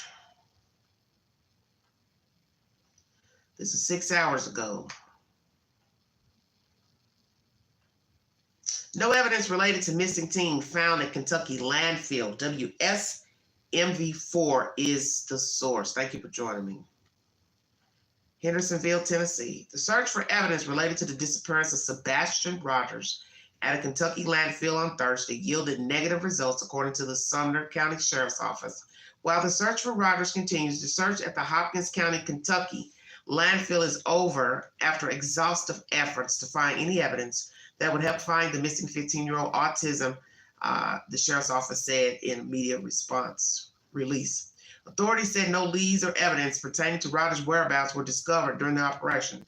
The decision to search the landfill was made in accordance with ongoing investigative efforts and information gathered in the search for Rogers, the sheriff said. So that's what I was curious about. Did something lead them to the landfill? Because nationally, one news outlet will say, we don't have a reason, or nobody told us to go there, or we don't have evidence to go there. We're just trying to search everywhere. But I don't believe people just go to a landfill because they're bored. That's just my personal opinion. And Quentin Simon comes to mind. They went in the landfill down there in Savannah because they had evidence that the mother dumped the child at an area dumpster near a trailer park. So that's why they looked in the landfill, and lo and behold, they did find him. While we had hoped for a different outcome, our commitment to finding Sebastian remains unwavering, said Sumner County Sheriff Sonny Weatherford. We will continue to explore all available avenues and resources to bring closure to this case and provide answers to Sebastian's family and loved ones. An Amber Alert was issued on behalf of Rogers, who was last seen nearly 2 weeks ago. State and local authorities have searched for him using helicopters, drones, and search and rescue dogs, as well as hundreds of trained professionals on foot. However, law enforcement announced Monday they are scaling down that search. Rogers has not been seen on camera or in person since his disappearance. His parents told WSMV it's been one constant roller coaster ride of helpless and hopeless since the teen went missing. Law enforcement urges anyone with information regarding Rogers' disappearance to come forward and assist in the investigation. Anyone with information is urged to contact 615-451-3838 or 1-800-TBI-FIND or tips to TBI at lowercase tbi.tn.gov. What a horrible situation. 15-year-old kid, nothing. Not seen on camera. This is not good. This is not good at all. And we're now talking about almost 2 weeks of a boy child missing. Helicopters, drones, rescue dogs, and professionals on foot searching for the child. Monday, they decided to scale down the search. And then they went into this landfill, and so far nothing has come back related to the child. He has not been seen on camera or in person since his disappearance. What a hot mess. What a hot mess. Where is Sebastian?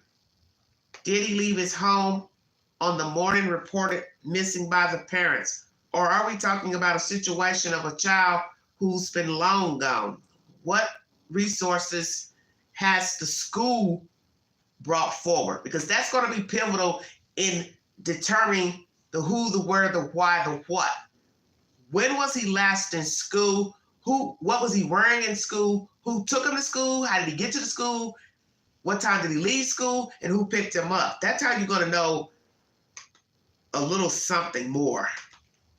Just saying. When did he last go to school?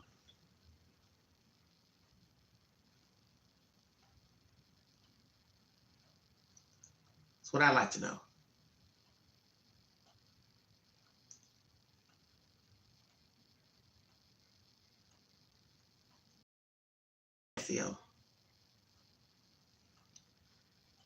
Tennessee was the source of that information. Let's see what News Nation has to say.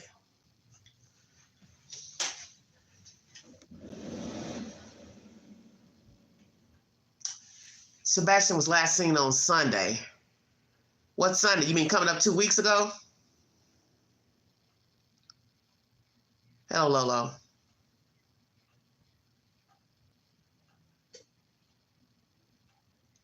Weird about shoes.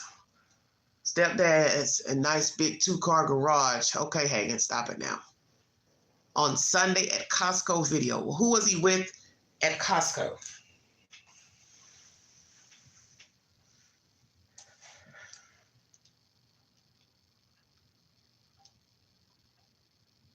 Hold on. So I think I got something with his parents.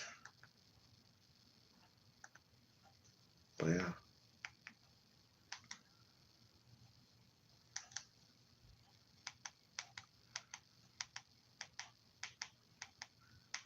I'm looking for.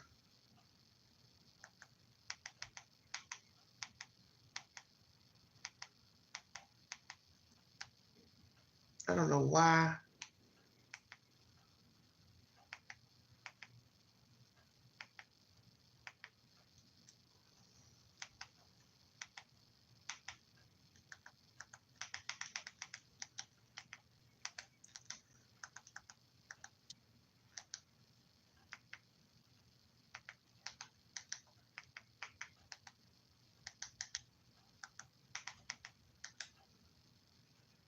Okay, let's see. Trying to abbreviate and see if that would help some, but maybe not. Oh, Lord, I'm messing up.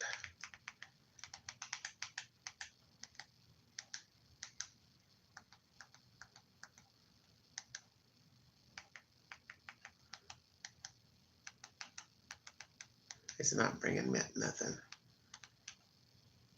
I'll go back to my home page and see what I can find.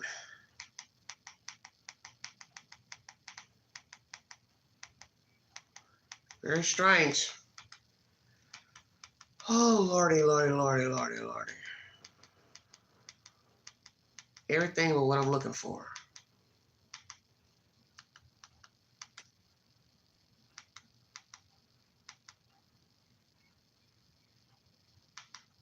They show everything on here. Do they not?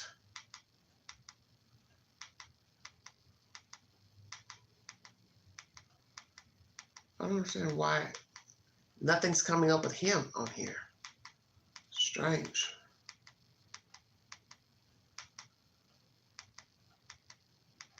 Everything about everybody else, except for this boy.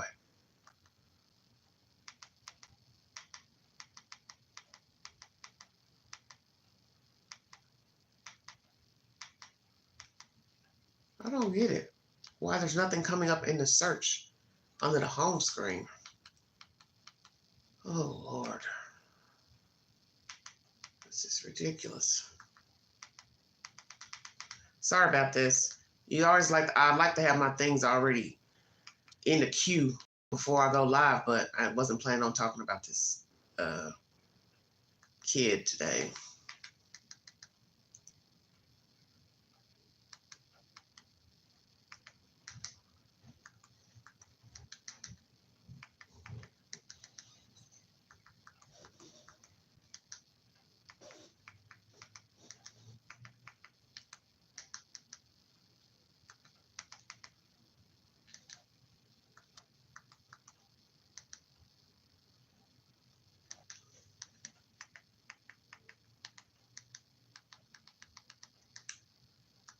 I'm not doing anything.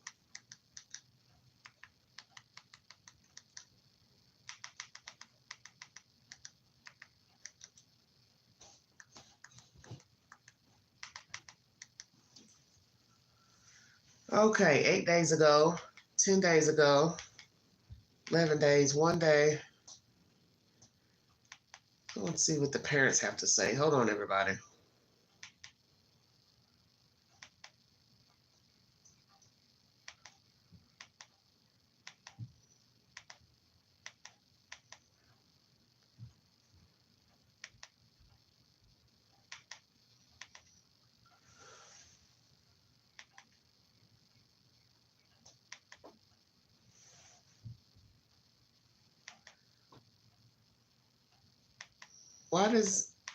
I don't see anything with the parents.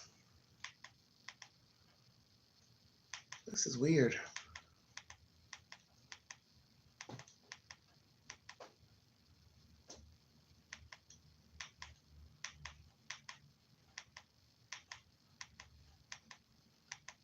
This is very strange.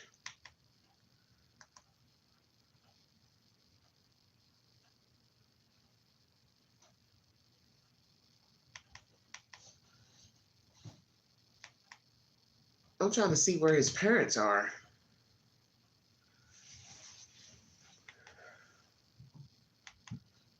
But I don't see anything about the family. Why not?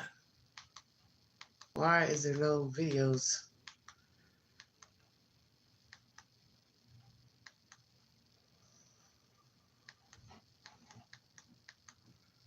Very weird. Everything's about the search in Kentucky.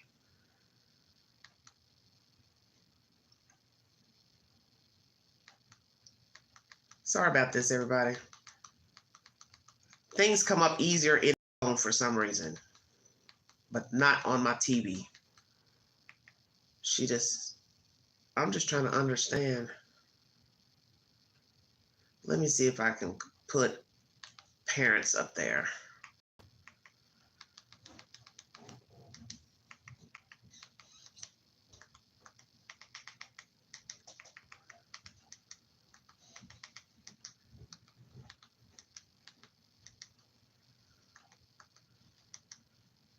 But she's not bringing me anything.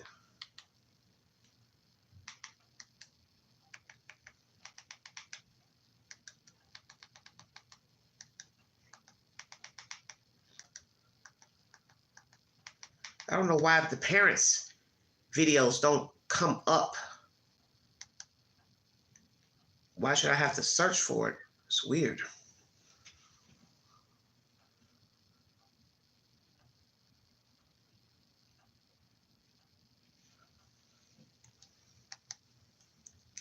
Tonight, the parents of a missing teen in Sumner County described to us exclusively how they feel on day 8 of their son's disappearance. Thank you so much for joining us. I'm Marius Page. And I'm Lauren Lowry. Sebastian Rogers is 15. He was last seen by his parents on February 25th in Hendersonville. Sebastian has autism, and he's gone without his medication this whole time. And since then, authorities have searched by air, by foot, and on horseback. Helicopters, drones, and dive teams have also been brought in to try to find him.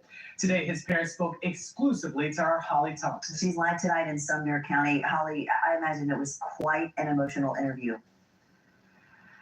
Certainly was. It is hard for any of us to imagine the emotions that this family is going through right now. But we know one thing is certain.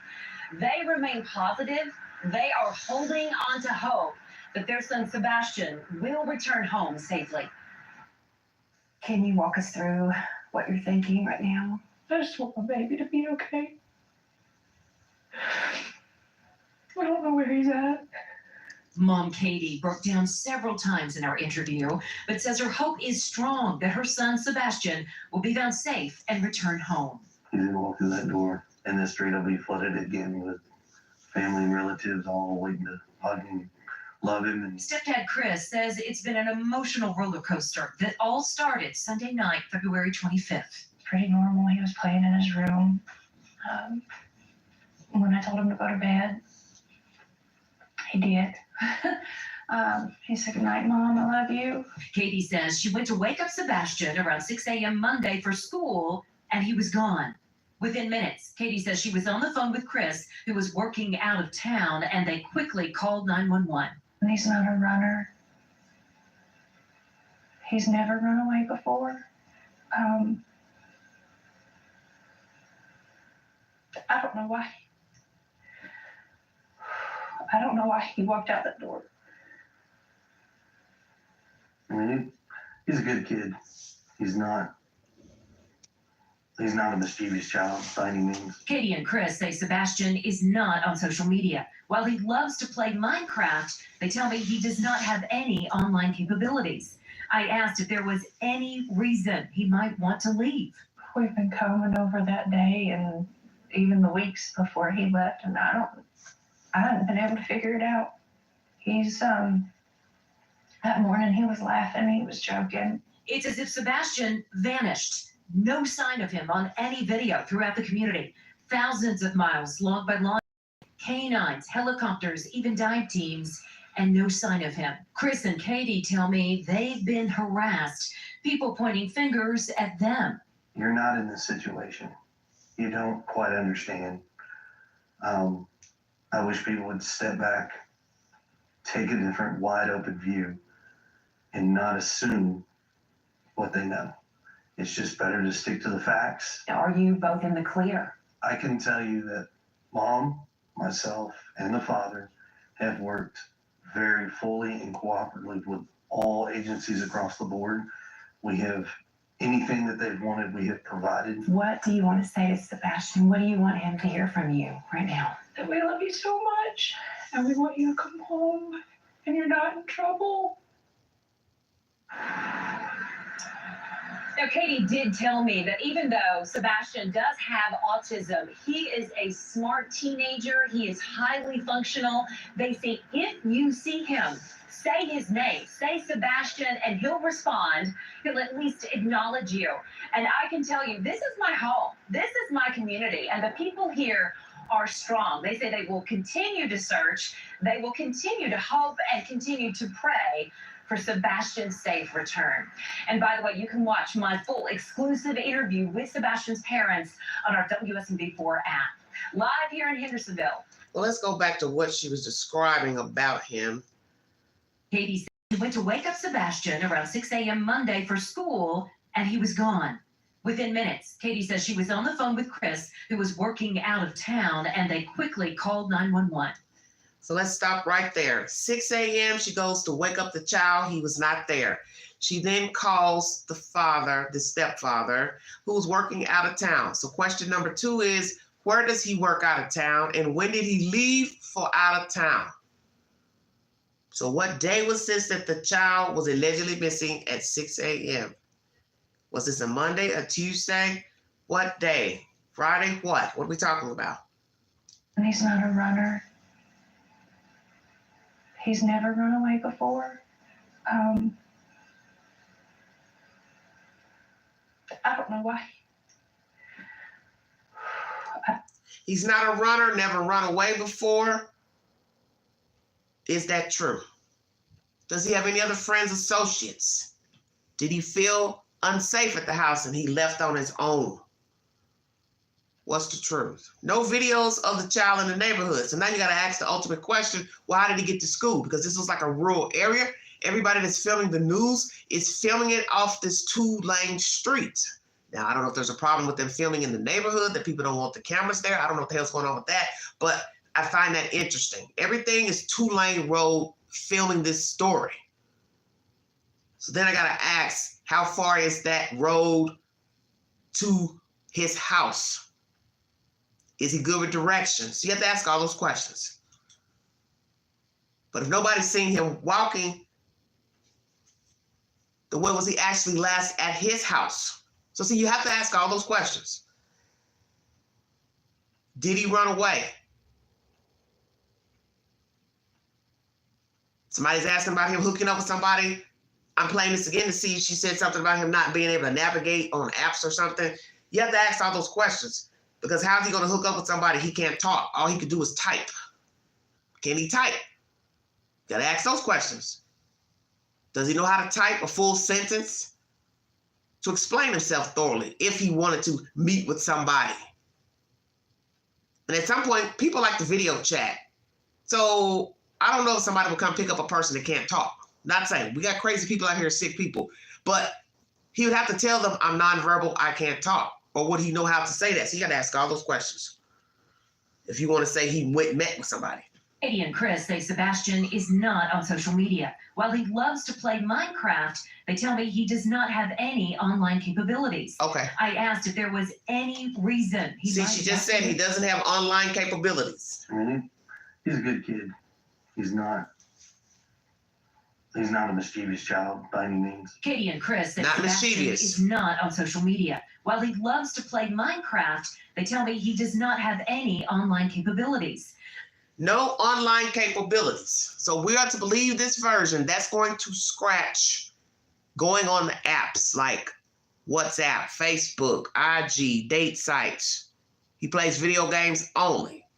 Maybe there's a reason why they didn't have him on apps, because he's nonverbal. If we are to believe he's nonverbal, probably not a good idea. As not for anybody to try to lure him anywhere.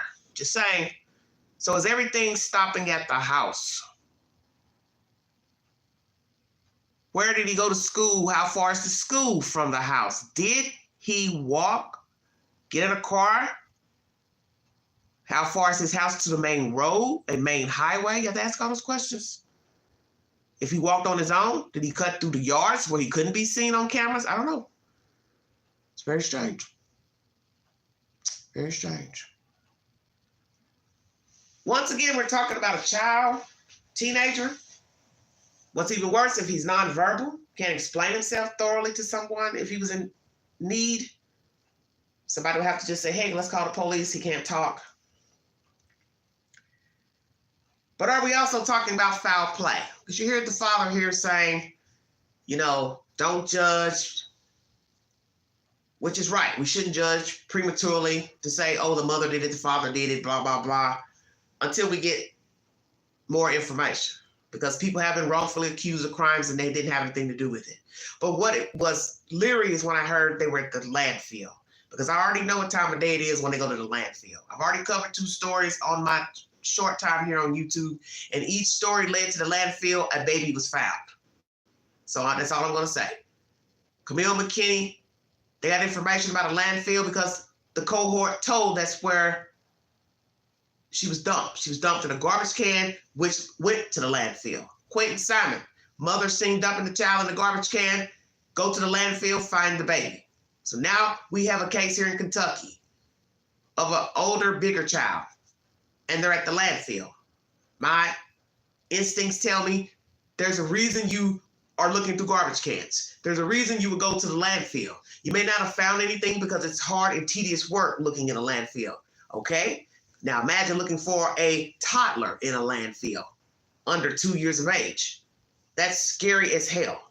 He's bigger than a 2-year-old, but nonetheless, we can use our imagination to what happens when trash is thrown into a dumpster truck, crushed and then piled on with more debris, then dumped. They do the scattering of the trash, recovering it with dirt. So now we have to ask, when that trash left their house, was it just dumped at the landfill or was it recovered with dirt? Why are they looking in garbage cans? Why are they looking in the parents' backyard? Standard? Of course. Of course. Did something sinister happen to this child at his own family? Own family's home, relative's house, neighbor's house? Could he walked out the house and went to a neighbor, snuck out and went to a neighbor's house? Something foul happened at a neighbor's house. Another kid did something to him. I don't know. What are we saying? Let's go to WSMV. I asked if there was any reason he might want to leave. We've been coming over that day and even the weeks before he left, and I hadn't been able to figure it out. What's wrong, Lolo? That morning he was laughing, he was joking. Sebastian vanished. No sign of him on any video throughout the community. Thousands of miles logged by law enforcement, canines, helicopters, even dive teams, and no sign of him. Chris and Katie tell me they've been harassed, people pointing fingers at them. You're not in this situation. You don't quite understand. I wish people would step back, take a different wide open view, and not assume what they know. Well, that's very true, because could have a predator in the neighborhood, could have some kids wanting to play a prank. I thought about that in the beginning. So what do we say? I'm going to go to this WSMV.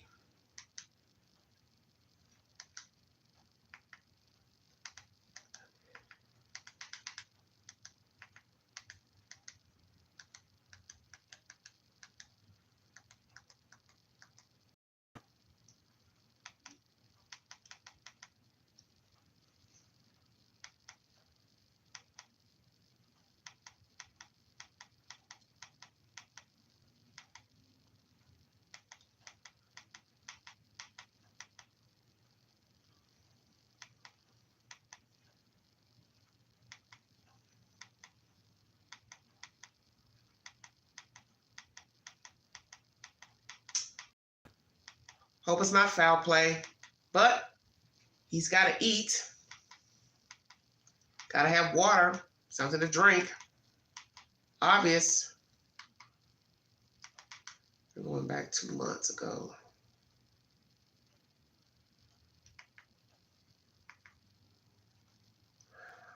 Let's see. Sorry, everybody. I'm trying to get into this app so I can see what's going on with this.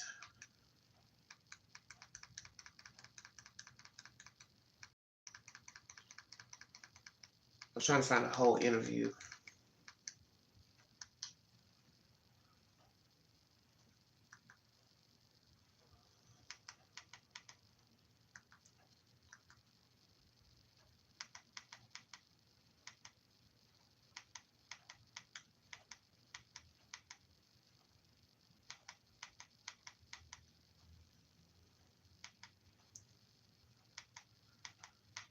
Be ashamed if something happened to him by his own family.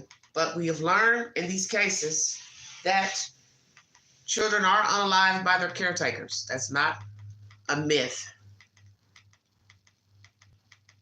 Rarely is it a kidnapping. Rarely is it a stranger. It is family. And naturally, if you assume it's the family, the first thing you're going to say to yourself is, why would they hurt him?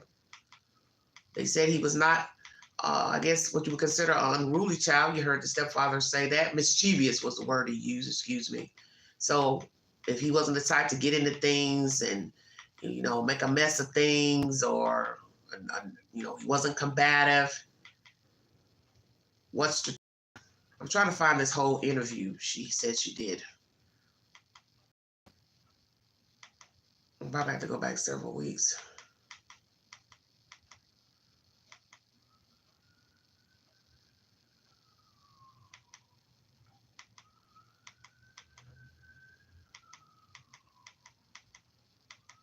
It's not showing me nothing.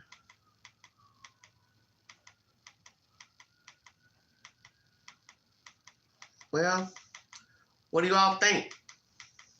What happened? 12 days.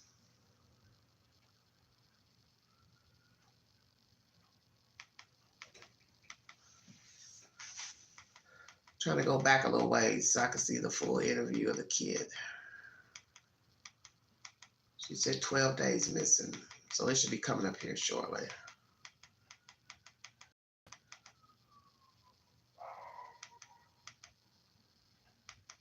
Eight days.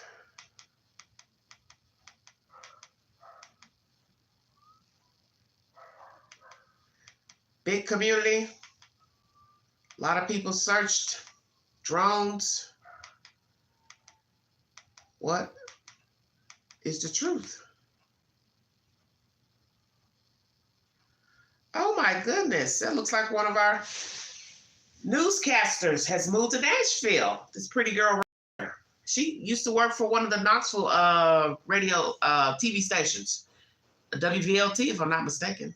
So now I see her face up here. Nashville news. Wow, she's moved on. Interesting. All right. A little bit of information there. How far is the school from his house? Does he attend a regular school? This is an interesting case, too, of this lady missing out of Nashville. Very interesting story there. Okay, so we got the Amber Alert there. Now I'm looking for his parents. You all said it was 2 weeks ago.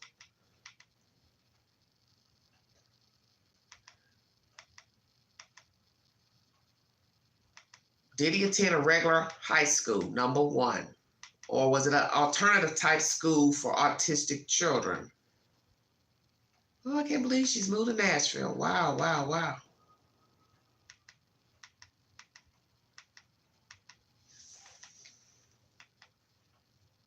Well, it should be coming up now.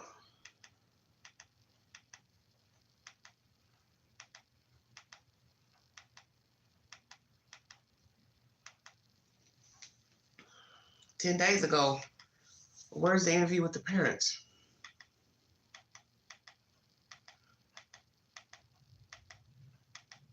This is, oh, I hate this.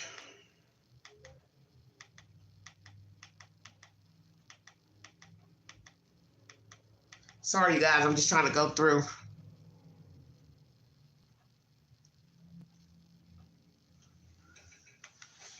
Oh, man. Now it jumps to 13 days. So I don't know. I don't see anything with her parents.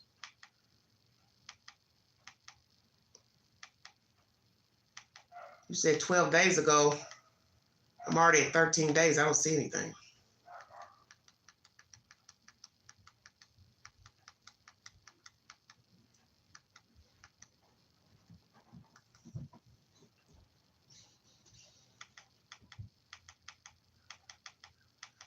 These are all the shorts.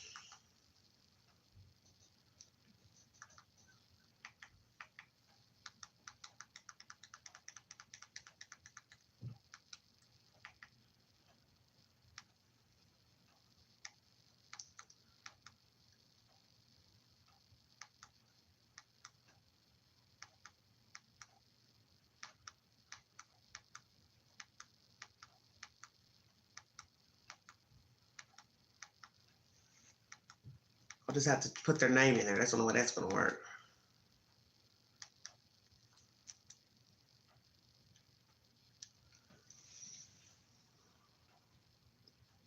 Yeah, I see that, honey. But I still have to be able to get out of the search engine. For a 15-year-old boy in Sumner County, the TBI put out an endangered child alert for him today. Our Lydia Fielder joins us right now live from the command center near Hendersonville. Lydia, is there any update on the search here this afternoon? This is a while ago. Well, ladies, there are even more teams who have joined this search now, up to 150 personnel looking for Sebastian Rogers. Going on Shackle Island. We want to show you Sebastian's photos. He's 15 years old and he has a form of autism. This photo was taken of him just last night. He was last known to be at home before midnight. Teams have been looking for him since 6:30 this morning. They say they're focusing their efforts on a couple-mile radius around Sebastian's house, which is just up the road. We've seen state troopers knocking on doors, people walking in the woods, horseback patrols, firefighters searching waters, canines and drones, all the while aircraft are circling overhead. I couldn't recall off the top of my head when the last was. Obviously, this one is exponentially more important, being a child who does have autism. I can't imagine what those parents are going through right now.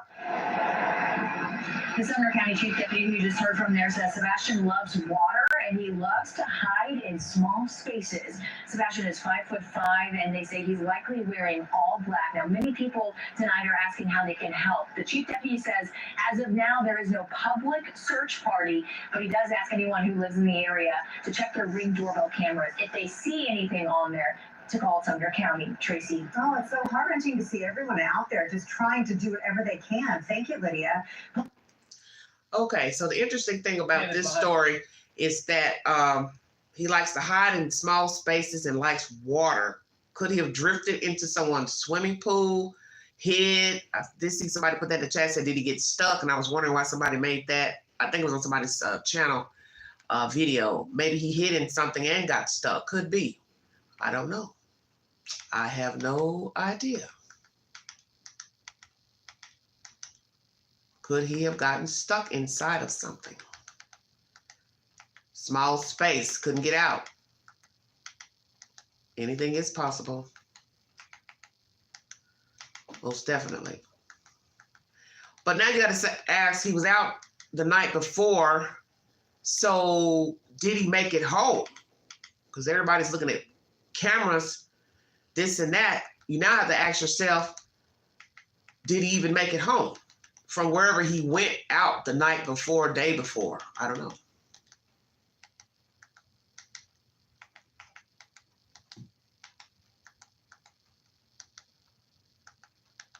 I don't know why I can't navigate on this TV for some reason. My information just loads up better on my phone. Well, okay.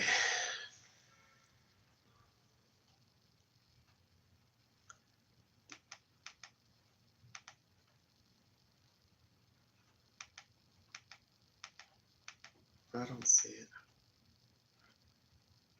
1 week so searching for Sebastian.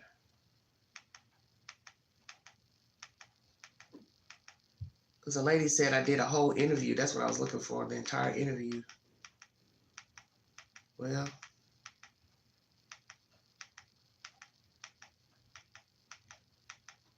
interesting.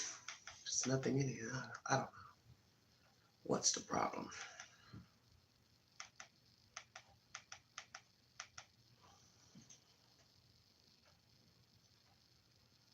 Now, that's that was 8 days ago.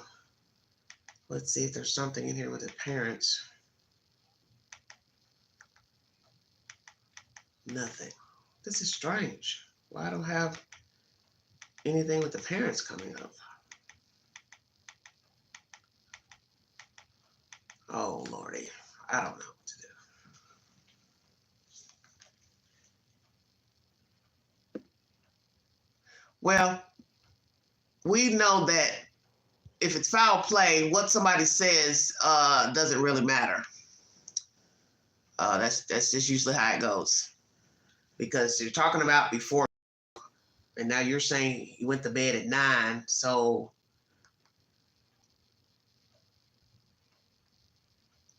you have to ask yourself, do you believe what's being told to you by the people in the house? If the father wasn't there, that leaves the mother. Are there other children there? Was anybody else staying at the house? So those are the things you have to ask when you're talking about missing children, missing people. Who was with them last? Any CCTV footage? All that's going to matter.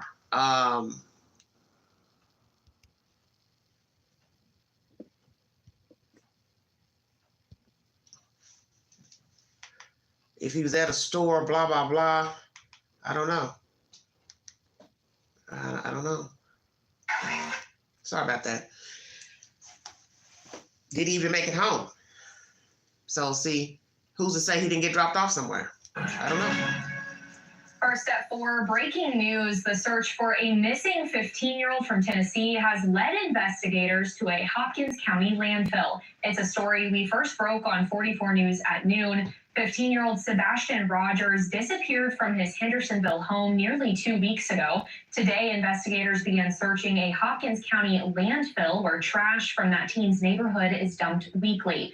44 News reporter Aaliyah Malero is live in White Plains. Aaliyah? Oh, let's see. Well, that's exactly right, Claire. It's been 11 days since the disappearance of 15-year-old Sebastian Rogers, and that search has led investigators here to the Hopkins County Regional Landfill. Now, Kentucky State Police did say that they are assisting in investigation efforts. I'm going to step aside really quick. I'm going to show you exactly what we're looking at right now. We're in the back half of the landfill where investigators are moving through with the help of excavators. Now, according to authorities, what led them to searching the landfill is because the trash from the missing teen's neighborhood is delivered to this landfill in particular. Now, the Tennessee Bureau of Investigation says the 15-year-old was last seen on Stafford Court in Hendersonville, Tennessee. Investigators say there is no evidence to suggest that the missing teen would be in there, but the search is a precautionary measure to rule out the chance as well as gather evidence. Now, Rogers was last seen wearing a black sweatshirt, black sweatpants, and glasses. And now investigators want us to let you know that he does have a medical condition that might impair his ability to get home himself. Now, as investigators keep searching the area, we'll keep providing updates as they become available. So you want to stay with us on air and online. Live in White Plains, Aaliyah Malero, 44 News.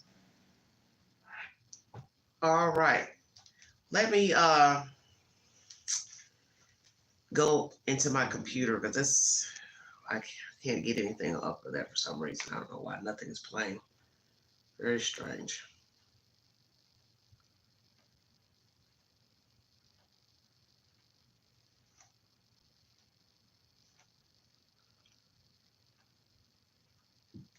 Thank you all for joining me. Did he make it home that Sunday evening? Missing teen in Sumner County described to us exclusively how they feel on day 8 of their son's disappearance. Thank you so much for joining us. I'm Marty's Page. And I'm Lauren Lowry. Sebastian Rogers is 15. He was last seen by his parents on February 25th in Hendersonville. Sebastian has February autism, 25th. And he's gone without his medication this whole time. And since then, authorities have searched by air, by foot, and on horseback. Helicopters, drones, and dive teams have also been brought in to try to find him. Today, his parents spoke exclusively to our Holly Thompson. She's live tonight in Sumner County. Holly, I imagine it was quite an emotional interview.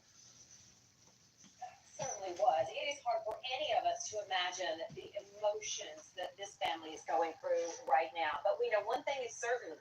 They remain positive. They are holding on to hope that their son Sebastian will return home safely.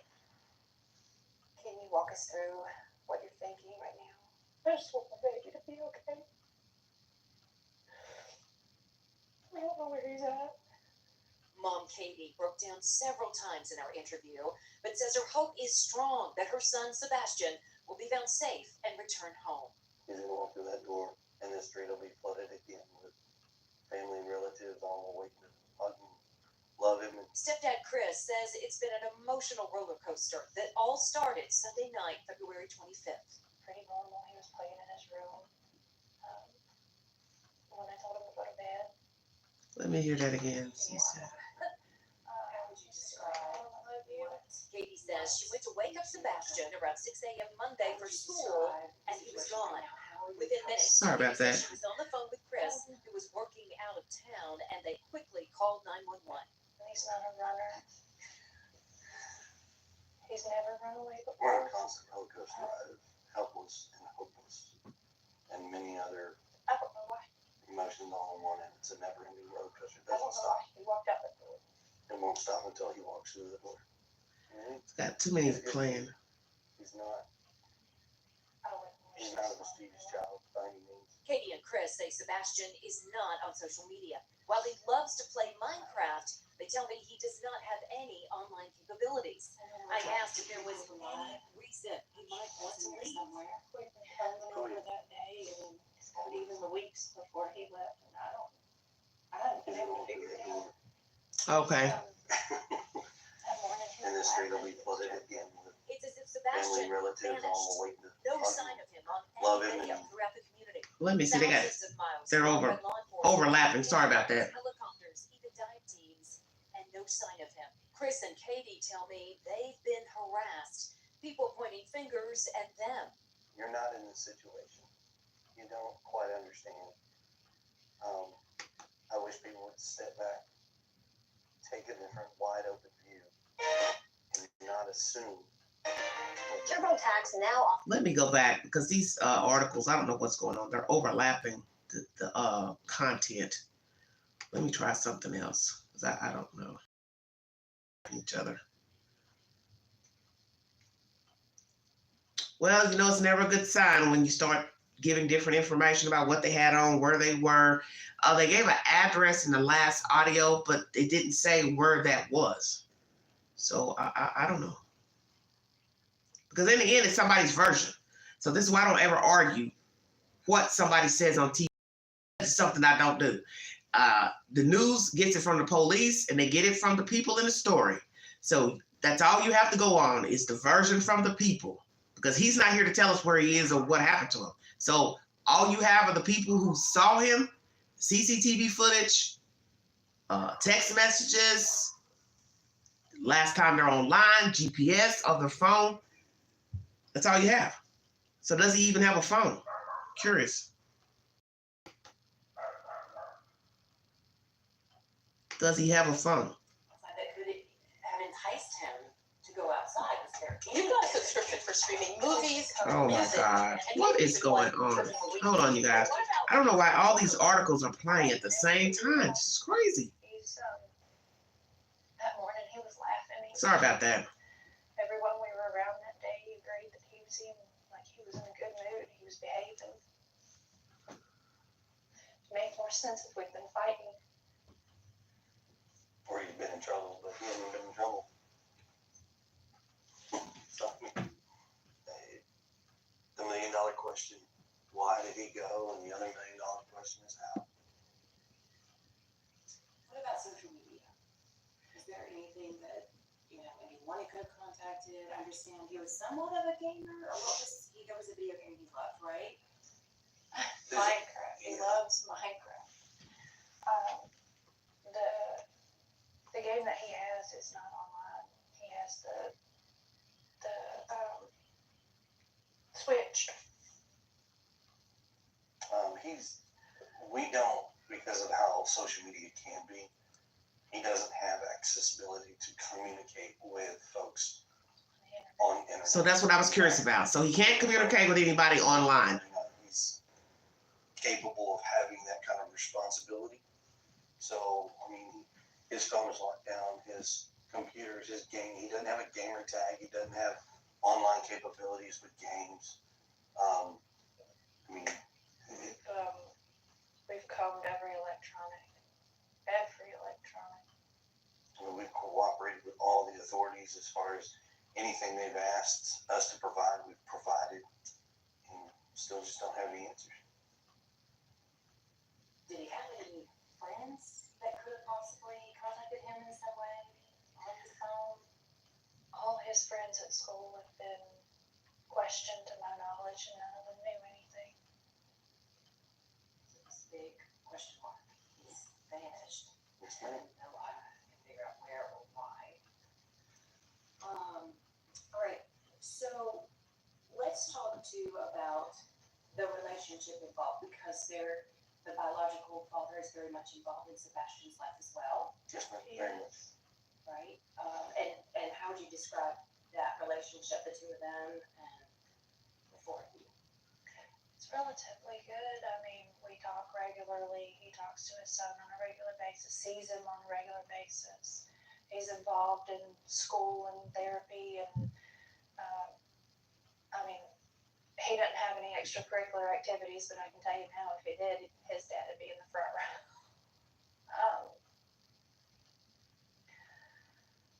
In 2 different households, and the communication between the 3 of us is great. Yes, we're just like every parent. We all have our disagreements, but in the end, we come together as a team. Solutions that as we best see fit. I'm almost in contact with him almost daily. Let's talk about Sebastian. Tell me about Sebastian. How would you describe him? Sweet, stubborn. He loves to help. He loves running, and he loves to play his games and his fidgets and Uno. Lord, that's one of his favorite games right now. Favorite color is green. Music. An eclectic taste. An eclectic. From as everybody knows, Eye of the Tiger to Eddie Vedder. Oh yeah. And so we got Pearl Jam on one hand, we've got Survivor on the other over here, we've got Taylor Swift, and He's got a big crush on her. Country rock, black to it anyways. You mentioned he loved running. So, did he love the outdoors at all? I mean, would something outside that was somewhat outdoorsy be enticing to him or holding outdoors? He was like when we were in California and the school had this lap thing to gain money. It was a fundraiser, and every year he was, I did this many laps. I did this many laps. I mean, I've got T-shirts where they would write on his back every time the kids went around. They'd mark a mark on the back, and they'd keep running. He just had marks all the way across his back. He likes playgrounds. He hates being dirty. Hates being dirty. Okay. He's not your tomboy style child where he goes outside and plays in the mud. He loves animals, but he's terrified of bugs. Oh yeah. Okay. I mean, even a fly, and he's like, Okay. Okay. So, interesting. So he wasn't in any extracurricular activities. All the relationships seemed okay between the parents, the father, his biological father. That's their version, of course. Only hung with kids from school. Obviously, he can talk because she said he was saying something about them writing stuff on his back or doing laps. So how could he say that if he couldn't talk? I don't know. I'm gonna stop there. I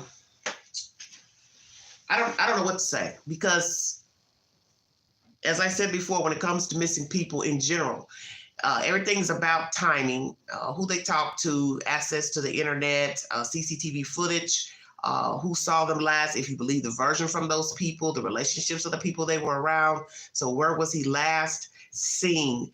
But seen by whom? What was his mood like? You also hear that he could be stubborn. Is this an issue that maybe the child became combative and he ran away, got mad at something that he wanted from the parents or the mother, or as they say, he walked out, got stuck into something, fell into something, bumped his head? Or are we talking about the worst case scenario? Somebody got tired of dealing with an autistic kid and they got rid of him. Because we have learned this with children, whether they be 16, 18, 12, an infant. People tire people easily. And as I always say, if you feel like you cannot raise your child, then pass the baton on to somebody else. Because a lot of people will say, well, I'm a great parent, I'm a great caretaker, but that's your version. It doesn't really mean that you are. So everything's about interpretation, because you hear the stepfather saying he kept in contact with the other father, the bio father, regularly, daily, whatever, but we don't know that.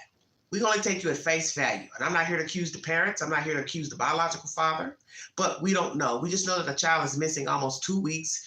We are hearing that he likes music, animals. He doesn't like bugs. He doesn't like to get dirty. So he doesn't really like playing outside. So if he doesn't like getting dirty, then he's probably not going to be wandering outside anywhere where he'd have to fall in bushes or shrubbery. So we hear he likes water. Could he have walked somewhere and saw a swimming pool or a pond or a quarry? I don't know. Don't know how far he is from the school. I'm not getting any information that he walked anywhere, that he hopped in a car anywhere. Don't have access to the internet per the parents.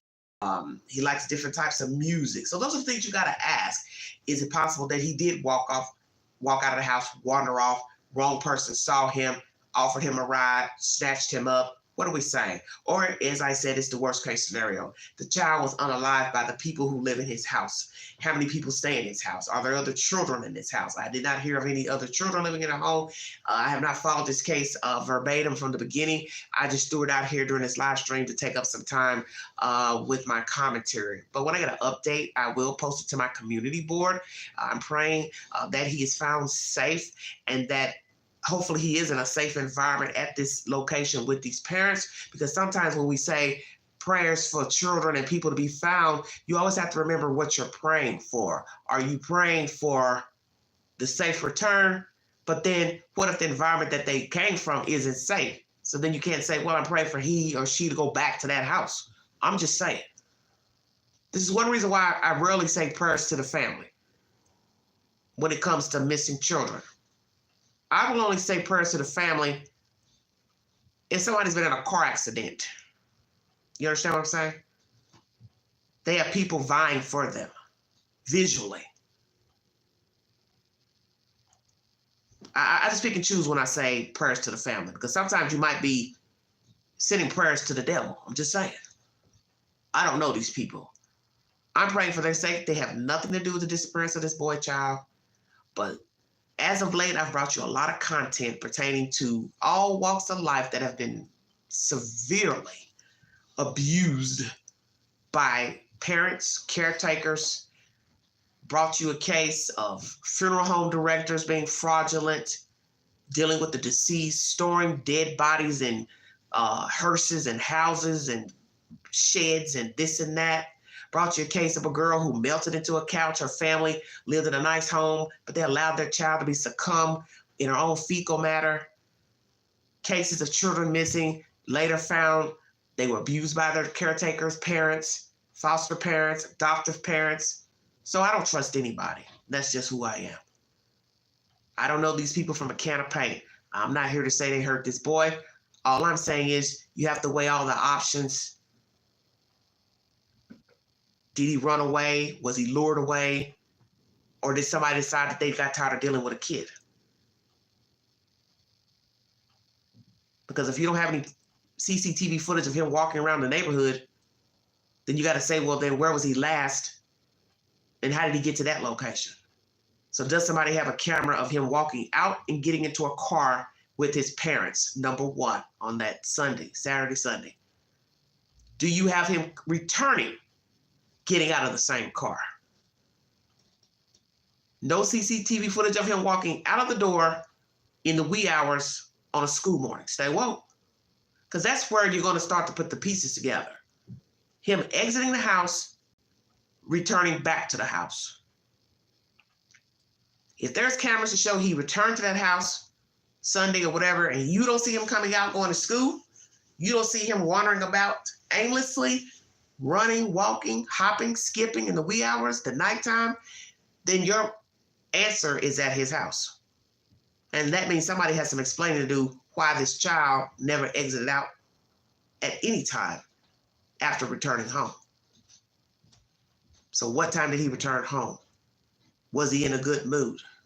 Was he combative? Was he acting stubborn? Did he act out? See, you have to ask all those questions. I want to thank you all for joining me. This was a multitude of topics during this live stream. Robin, he has been found guilty in the murder of her girl child, and she will be sentenced April 19th. Will she get a lot of time in prison? Will she get probation? I don't know. We will see. We've also talked about Roe versus Wade. We've talked about the after morning pill. We have also talked about Kentucky passing a bill stating that men can be liable to make payments to a mother of an unborn child without a DNA verification of the baby. So that means a woman can claim that she is pregnant by Joe Blow, and then the state or an agency can make him pay prenatal care before the child has even been born, and verification if it is indeed his child. And then naturally, the last subject matter is this Sebastian, young man, 15, missing out of Tennessee. Trash from his home taken to a Kentucky landfill.